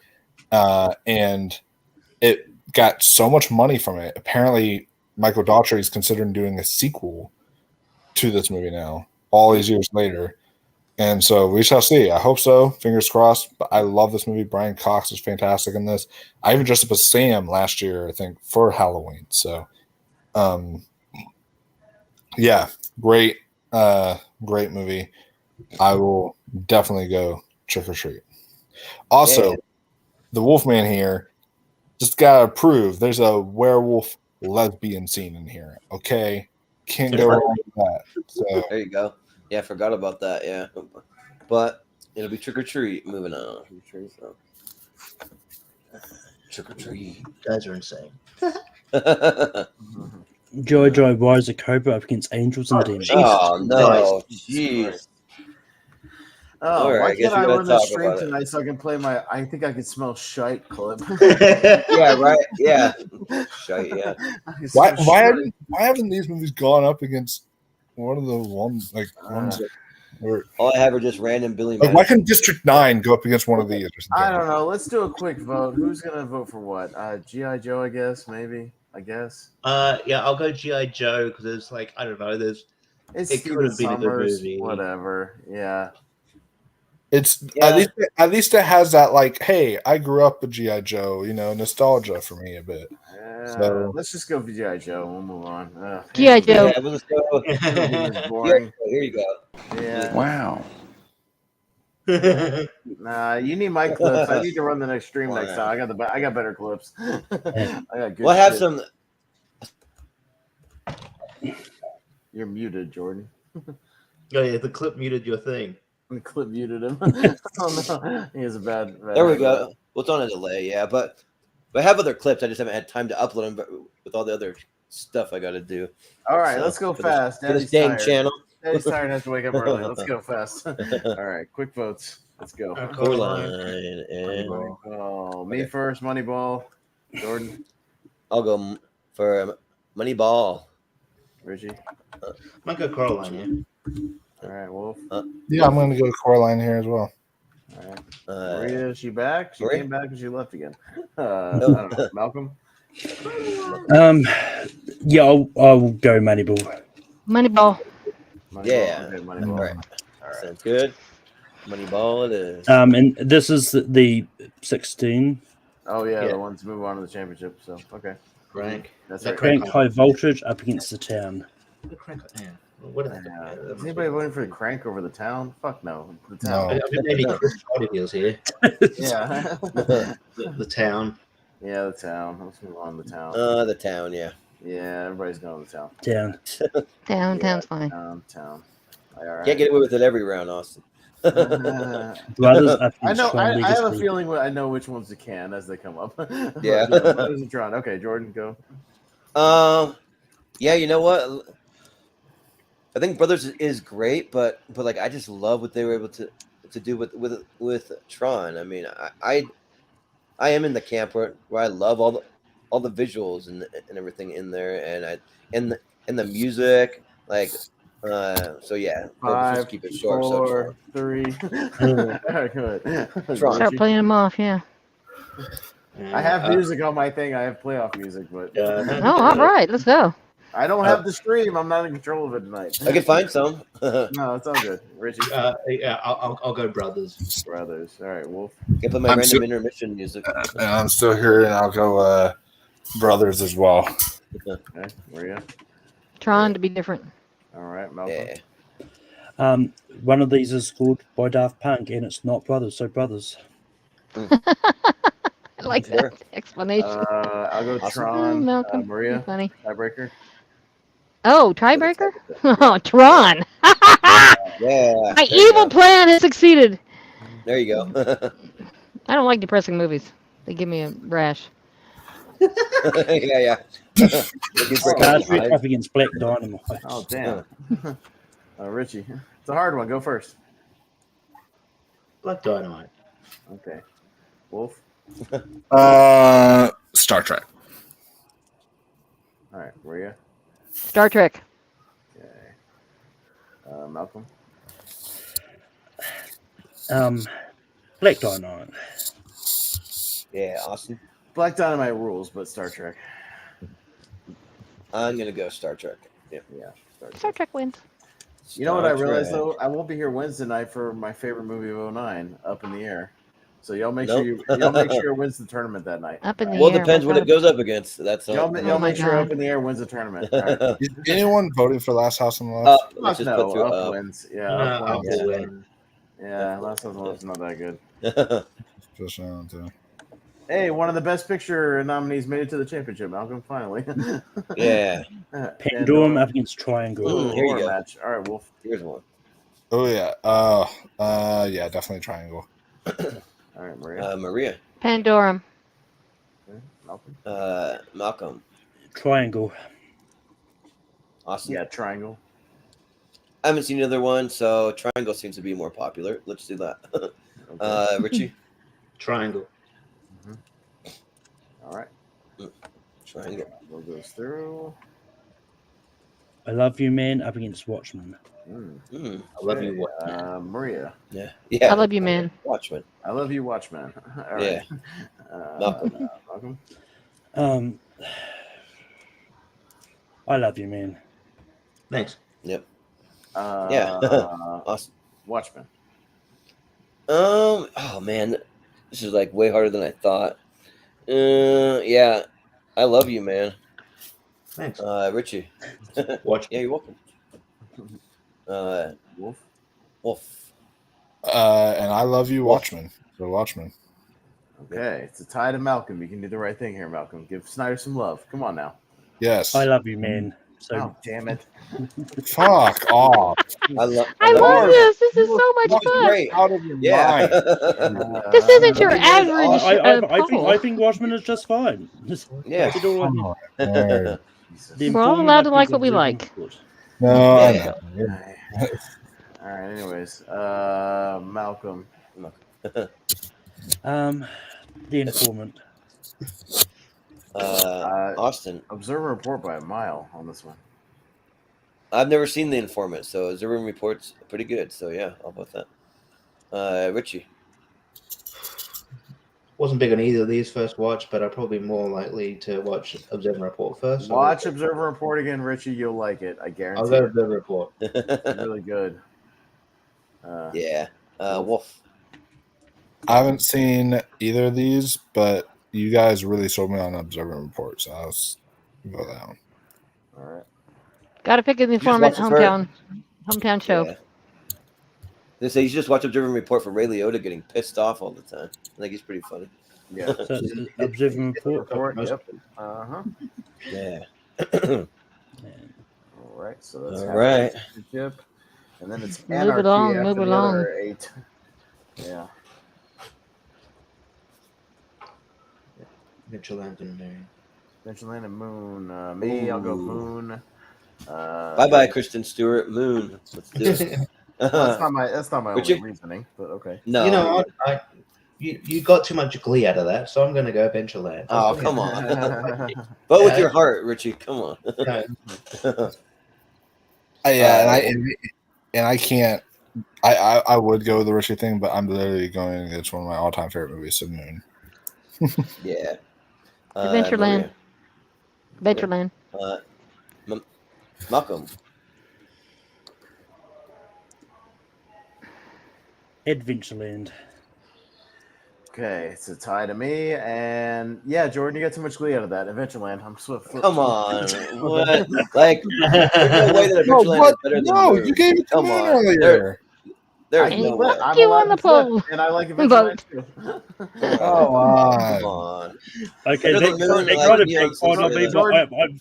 make it a tie for fun. So I'm gonna gaslight Jordan here and say it was all his fault. Okay. Oh, so- Drag me to Yeah, I hell. know. You took too Everyone much- votes against me on Christian's. You gloated too fast. Yeah. Jordan, Drag Me to Hell, Brothers Bloom. Drag Me to Hell. Oh yeah, easy. Yeah. Is even a contest? We just moved Drag Me to Hell. Jeez. I mean, I would say that, but I don't know if anybody else is gonna. I'm fine with that. Yeah. That's Yeah, good inside. I haven't even seen it. Yeah. Drag Me to Drag Me to Hell. Hell's Yeah. awesome. Yeah, just Yeah. Right now, it's really just Move it. dragging it along in this Yeah, just- competition. Just drag it over to the next Right. round. Yeah. The winner's not extract. That's that. Oh, that's yeah, Mr. yeah, Team's right. extract. Oh yeah. Okay. Oh man, this one's actually tough. All right, Jordan. Fudge. It's me first. Mhm. Man, I get these freaking tough ones. Man, just because I need a little more time for Mystery Team to sink in. I literally just watched it this morning for the first time, and it was great. But I'm a big Mike Judge fan, so yeah, I got to go Extract. That movie's really, really good. And Ben Affleck's in it. He's great. Like, yeah, it's really good. Richie, what do you say? Yeah, I think I'm going to go Extract for the same reasoning, but I don't mind if Mystery Team is all. Yeah. Wolf. I will do a spite vote for Paranormal Activity and say Mystery Team. Okay. You're on your own island there. Maria? Mystery Team. Mhm. Yeah. Malcolm. Yeah, extract's fine, but Mystery Team's really good. Mystery Team. Austin. I think Extract's fine. I think Mystery Team's way funnier. Mystery Team. Sure. So. I'm not mad about it. Like, Yeah, I'm not. but it's really good. Yeah. Should show some love to an underdog. Yeah. Social Network versus the Visual. Adventure Line. All right, Richie. We've seen Social Network up here a lot. I'm going to go Adventure Online. Yeah. Wolf. The Social Network. Yeah. Maria. The Social Network might be my top 5 movies of all time. Yeah. Malcolm. Yeah, I mean we see a lot, but it's a good movie. The Social Network. Yeah. Austin. Yeah, if Social Network was up against something I was super passionate about, I'd go with it. But I mean, I like Adventure Line a lot, but Social Network's like a million times better. So Social Network.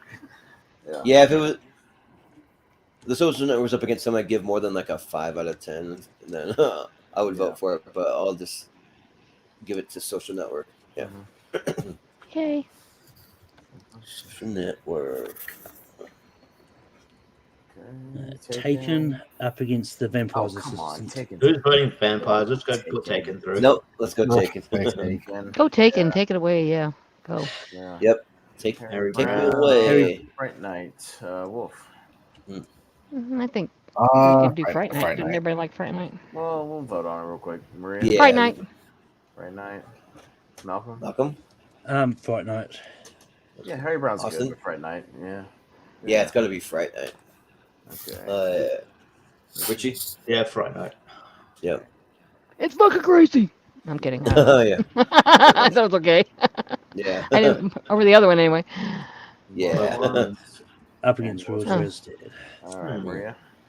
I'll take the Purple Girls. What is it? Love something? Purple Girls. Yeah. I'll take that one because I can't read it from here because I'm halfway dead. It's The okay. loved ones. Yeah. Loved ones. That's it. Yeah. Yeah. Malcolm. Malcolm. World's Greatest Dad. Austin. Yeah, I'll go World's Greatest Dad. I haven't seen Loved Ones yet. I haven't I'm seen neither. the loved ones, but I I'm mean, going to switch it up. like World's Greatest Dad was kind of forgettable for me, so I'll go the loved ones. Richie. I like The Loved Ones. It's a good Australian film, but World's Greatest Dad hit me more, so I'm going to go World's Greatest Dad. Yeah. Wolf. I'll show some love to the loved ones. So, there you go. Yeah. All right, that's a tie to Jordan. This is like a coin toss. Wish I got a better tiebreaker, but I'll go with the loved ones. Sure. Well, maybe it'll give me time to watch it before Friday then. Maybe. Yeah. I need to watch it. John Marshall. Trick or Treat up against G.I. Joe. And that is why I Trick or wanted it. treat, So we got yeah, Trick or yeah. Treat Yep. Going. versus Yep. Love. Trick or That's treat. good. Yep. Yeah, it's way Do better. that. What happened to That Steven was quick. Summers, man? He used to be good. Yeah. Damn, man. I don't know. Mummy's good. Deep Rising's good. Like, what happened? I don't know. Anyways, all right. Wait, So we've you got our tired? championship, Yeah. right, Malcolm? So we got all the 16 that are in the Yep. championship. So now it's anything goes to the finale here. So we'll see Yeah. what happens. Malcolm, Moneyball of the town. Yeah, and I think all the holdovers that was in this match made it through to the pit again. Yeah, we had a lot of holdovers here. Yeah. Yeah. But out of this, I've got to go to They're the good. town. Yeah. Awesome. Yeah, I'm gonna go to the town. Oh man, this is tough. Mm. You know what? Let's keep it interesting. I'll go Moneyball. Richie. I'm gonna go to town. I knew it. Wolf. Between these two, I gotta go Moneyball. All right. Yeah. Maria. Moneyball. Okay. Ooh. It's tie to Richie. Richie. Come on, Richie. You can switch it up. If you want. Richie, you do what you want to do. Yeah. Thank you, Maria. The town. You're welcome. I'm not here trying to influence you, Oh. even though I want to. Yeah. By the way, Jordan, you know what we should go back and do real quick, kind of like the animated thing? I should go back and get our sports series thing and put all those in a tournament. Oh yeah, for the Remember we did the different sports top 10? This is a good match. The tier rankers? Well, honestly, we could do it for horror too. I mean, Yeah, depends, we could do that. We could do the horror one for October. We can go back and put all of our That's a tier good ranker idea. top 10s and our honorable Yeah. mentions, put them in a tournament. We could. Our top 10 ones, yeah. So. Fun, yeah. And Anyway. even we did comedies too. That's another one. If we can find them, I gotta find where the Yeah. hell they are. That's the thing. If you want to do the work for it, then yeah. I gotta go back. I happy just to gotta go back through the episodes and get them all, but that's fine. Yeah, exactly. I can do it. I can do it, but it's just an idea. Sure. Anyways, all right. So Tron and Star Trek. I guess it's me. I'll take Star Trek. I'll admit that Star Trek is the better movie, but I'll show some love to Tron. Okay. Richie. Star Trek. Wolf.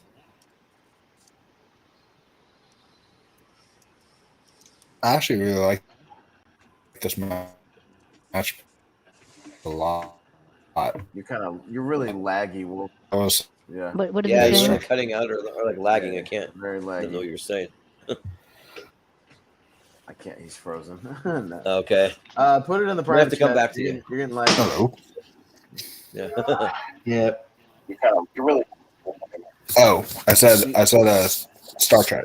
Star Trek. Okay. Maria. Star Trek. Star Trek. Star Trek. Malcolm. Star Trek. All All right, can I hear me better? Kind of. A You're little still bit, yeah. laggy. Your visual is way behind your audio or way ahead or whatever. Jordan. I'll type it. face. I'm sorry. Your face and your lips don't match. Yeah. All right. Star Trek moves See, on. your lips moving, but I can't make out the words. I'm deaf. Can you understand the words that are coming out of my mouth? Yeah. Billy Up Madison. versus Up and triangle. triangle. Okay. Oh Jordan. boy. I've never seen Triangle, and Up is really good. I mean, the first 10 minutes are way better, but I'll also go Up. Richie? Up. Yeah. Wolf. He's just lagging. Let's see. I think he said he was going to type it. We need to type it at this point. I don't know what's going Yeah. on. Yeah, your audio and video are horrible. Okay, my number. Triangle. Okay. Triangle. Okay. Up. He's gonna come Yeah, out. Malcolm. I don't know if you can see it clearly, but Triangle. yes. Okay. Yeah, I'll go triangle. So it would have gone to Wolf for the time. Oh, what if you can come back? I guess for a second. He voted for triangle though, so Yeah, I'm assuming he's probably going to stick it, but that's probably the one I think he's more passionate about. yeah. Sure. Yeah, I think It's he would too. All right, so you stick with that. He's just funny. It Triangle. sounds like he's in like a slow motion replay. Yeah. He doesn't need a slow motion anything. Yeah. Please. Need the Okay. fast Yeah, really. I love you, man. Okay. I'll cheer And for him. observe report. Richie. Mm.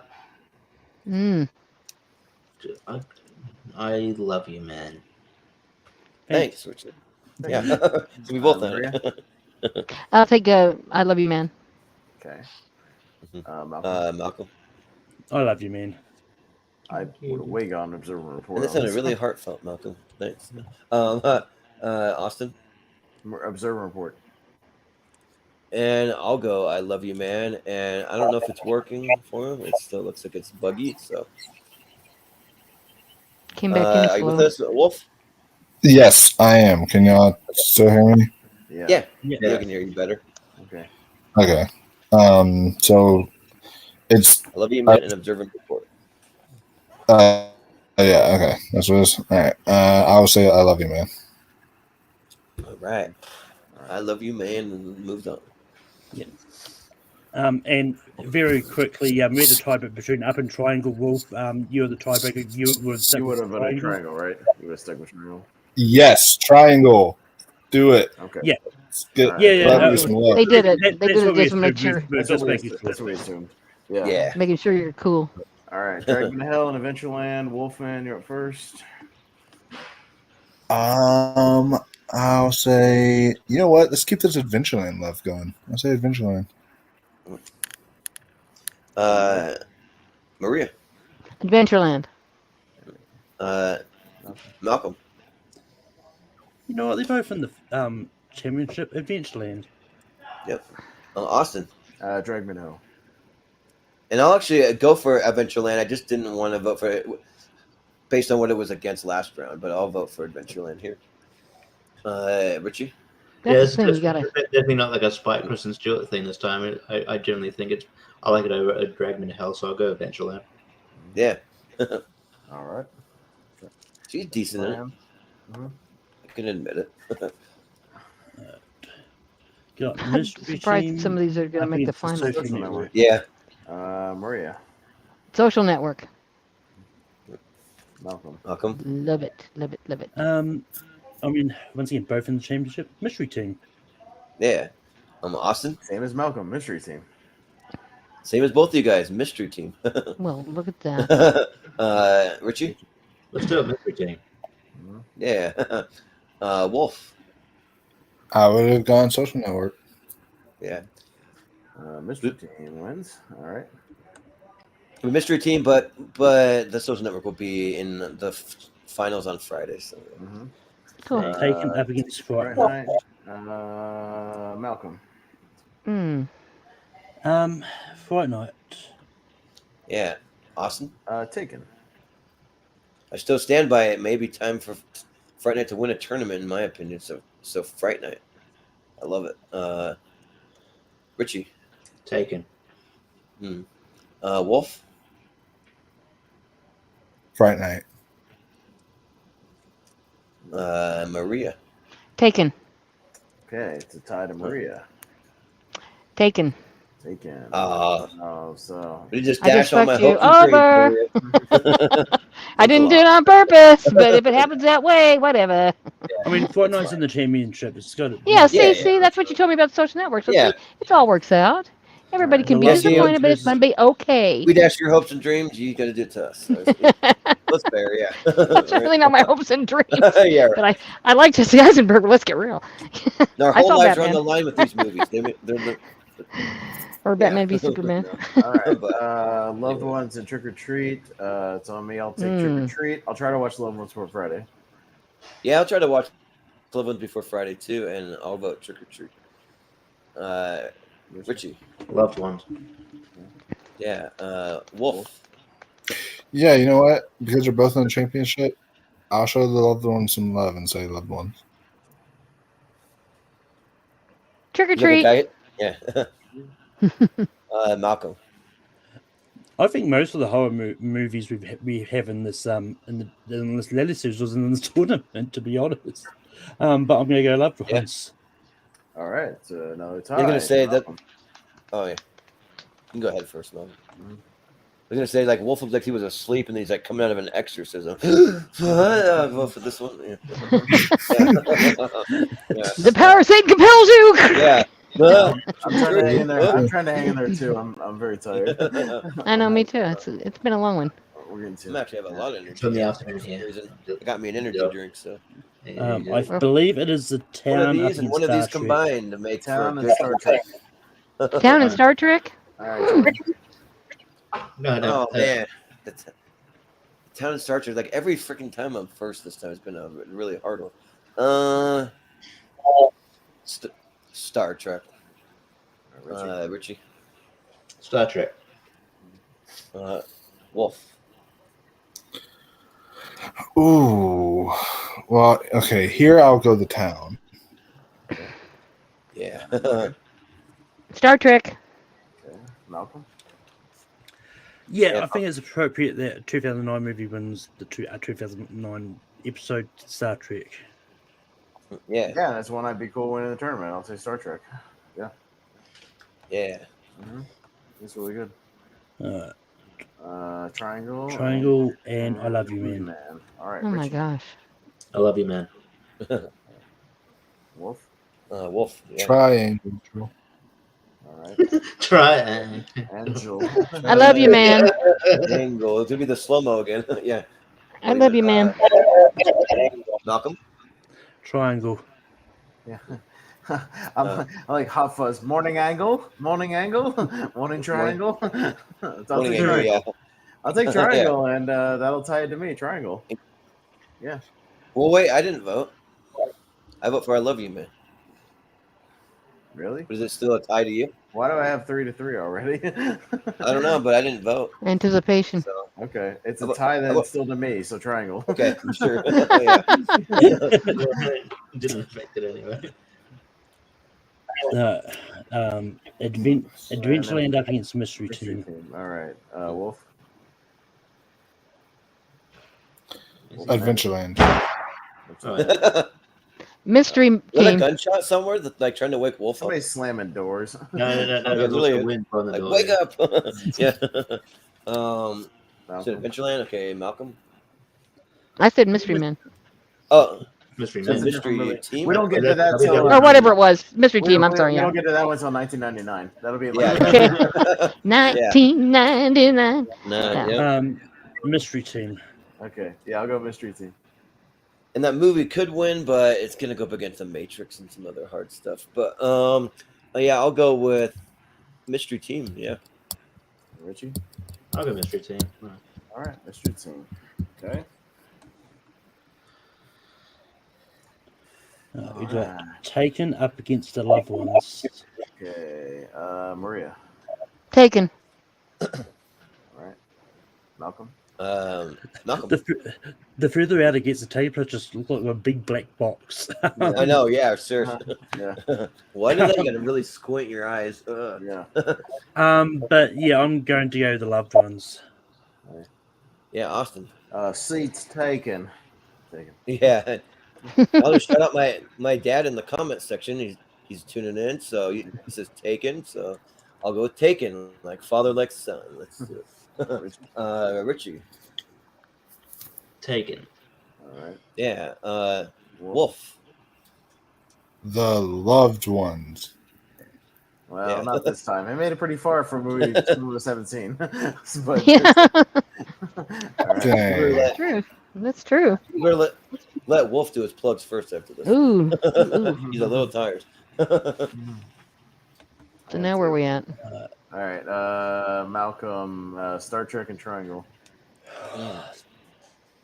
This is actually pretty tough.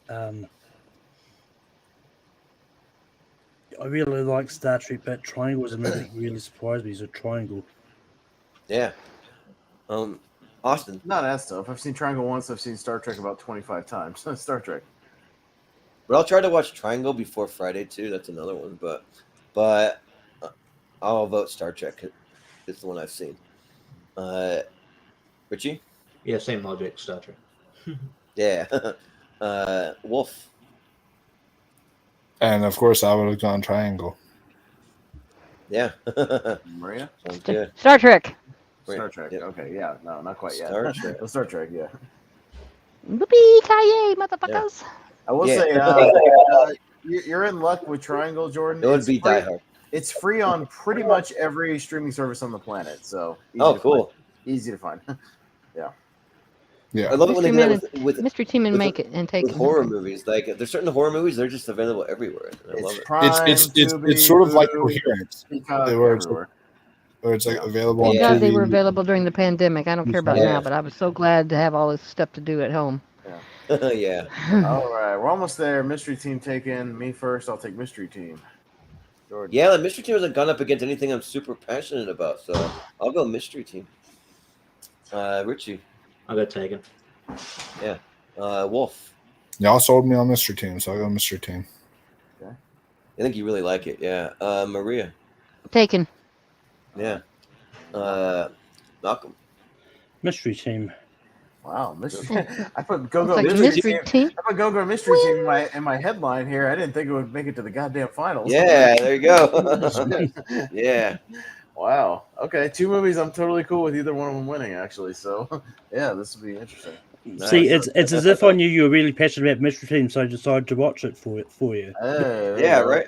Same here. I I decided to watch it for you too. I did push it. I did push it for it being in this tournament because that was one of those Yeah. chopping block. Yeah, I like it a lot. Yeah. All right, Jordan, you're up first. The Star Trek mystery team. I think at this point though, I gotta go Star Trek. So yeah, Star Trek. Richie. Star Trek. Wolf. Star Trek might win a tournament because Star Trek. Yep. Star Trek. Maria. Star Trek. Well, this is gonna win one. Malcolm. Mystery team. Yeah, and Austin. He's I probably a still would- rebel. I probably still would have voted for and Star Trek. I think it's good enough to win a tournament. So yeah. Yeah, Yeah. I think so too. Star Trek's Yeah, good. but Yes. Hey, mystery team, man, it's fucking awesome. I like it. Yeah, that's great. That's still a good movie. And Could it'll be be Dark in the Horse. championship. Could be Dark Horse in the championship. Yeah, could be. Yeah. yeah, Donald Glover. He's a really underrated actor. I think he's really really funny in it. So yeah. All right, so Star Trek 2009 is our number 123 on our unique winner list. All So right, there we you got go, winning part What one. a of unique winner. 2009. All right. And Good like job, I said, Pine, I pine for you. even though I won't be there on Wednesday night, make sure you guys make a up in the air win for me. All right, that's all I ask. All right, Up in the air. What's that about anyway? It's George Clooney, Anna Kendrick. That's my wife. That's my movie that has my wife in it. At her sexiest. I believe that's Anna Kendrick is your wife? That's my Yeah. wife. I actually Yes, my told wife. my girlfriend that's my She's Okay. You guys she can have her. is She sings too smoking much for hot in that movie. Super sexy. And her tied back black hair. You can Oh love my her to God. death. I think it's great. Wasn't she Oscar nominated for that movie too? She wouldn't be my. I don't think she was, but the choice, movie was. Yep. I'm I don't pretty swing that sure. way, she- so. Maybe. I don't know. I can't remember. And also, I just want to point out to you guys, my dad is proud of me. Isn't that special? That's very special. Because I voted along with him. Anyways, but yeah, that was fun, guys. So we'll get to part 2 Wednesday. A lot of you will be there. Not everyone, but like a good chunk. We're having some of the same people back. But we'll do some plugs, and that'll do it. So we'll go to Richie first. Where can we find you? Find me online at Tournament Fights T-Rank, Combat Wrestling Trivia, JPO's Trivia, do stuff there. You can also I'll link it when I'm allowed to. But you may have remembered earlier this year I said that I was doing a project. I was shooting something for like a TV show. The trailer came out a couple of days ago, and then I play a psychopath, and and like there's a glimpse of me looking menacing. So yeah, I'll share it there soon. So Yeah, link Yeah, it you out should in share our it, yeah. in our groups and stuff so you can watch it. Yeah, totally. That'd be fun to see. yeah. So yeah, it's basically it was nuts. But I'll share that out. But had fun, and I'm sure Jordan will tell me what next time I'm on here because I can't keep my schedule. But all good. Take a look here while everyone gives their plugs. But By the way, Richie, when you go to GCW, ask them where you're gonna be able to go with your general admission if it says standing room only. Should make that joke. Oh yeah. You're like, I feel like you're being exclusionary, guys. Yeah. well, Richie, I have you down for Wednesday, part 2. So you're. Oh yeah. Okay. I'll be on part 2. There you go. Yeah. All right, up in the air. All right, if not up in the air, X-Men Origins Wolverine. All right. Anyways. Okay. Yeah. But Okay. Yes. Cool. Wolf, where can we find you? Or what do you have going on? You can find me on my YouTube channel, Mega Movies, where I do reviews. All these other movie-related shows. You guys can look out for a Rebel. Since we're just talking about Zack Snyder, a Rebel Moon trailer reaction tomorrow because Rebel Moon supposedly is going to have its trailer out. So I might do a trailer reaction for that. Nice. And then, Awesome. and then also, I'll be starting my From the Vault show soon, where I'll be reviewing physical media and like breaking down the special features, the restoration of the physical media, but also like the movie itself and all that. So that's coming sometime this week. I plan on that coming sometime this week. And then also I am going through, I still have to finish them all. I only have 2 more left I actually haven't seen. I'm going through Texas Chainsaw Massacre films, and I'm going to give a ranking of the franchise with the game now out and everything like that. So I haven't seen Texas Chainsaw Massacre 3, and I haven't seen the one with Matthew McConaughey. So those are the two. Those are the 2 ones I'm watching to prepare for that rank. Texas Chainsaw Massacre 3 is boring, but it has Viggo Mortensen in it and Ken Foree. And then Next Generation is bonkers fucking crazy, and it's a horrible movie, but it's really entertaining. So Matthew McConaughey is awesome in that movie. He's great. He's giving it everything. I do my impression of Renee Zellweger from that movie a lot on here. You want to hear it? Sure. He had a chainsaw. It was like a chainsaw. He had like a chainsaw. Yeah. Yeah. I swear to God, that's exactly how she delivers a line in that movie. You'll see.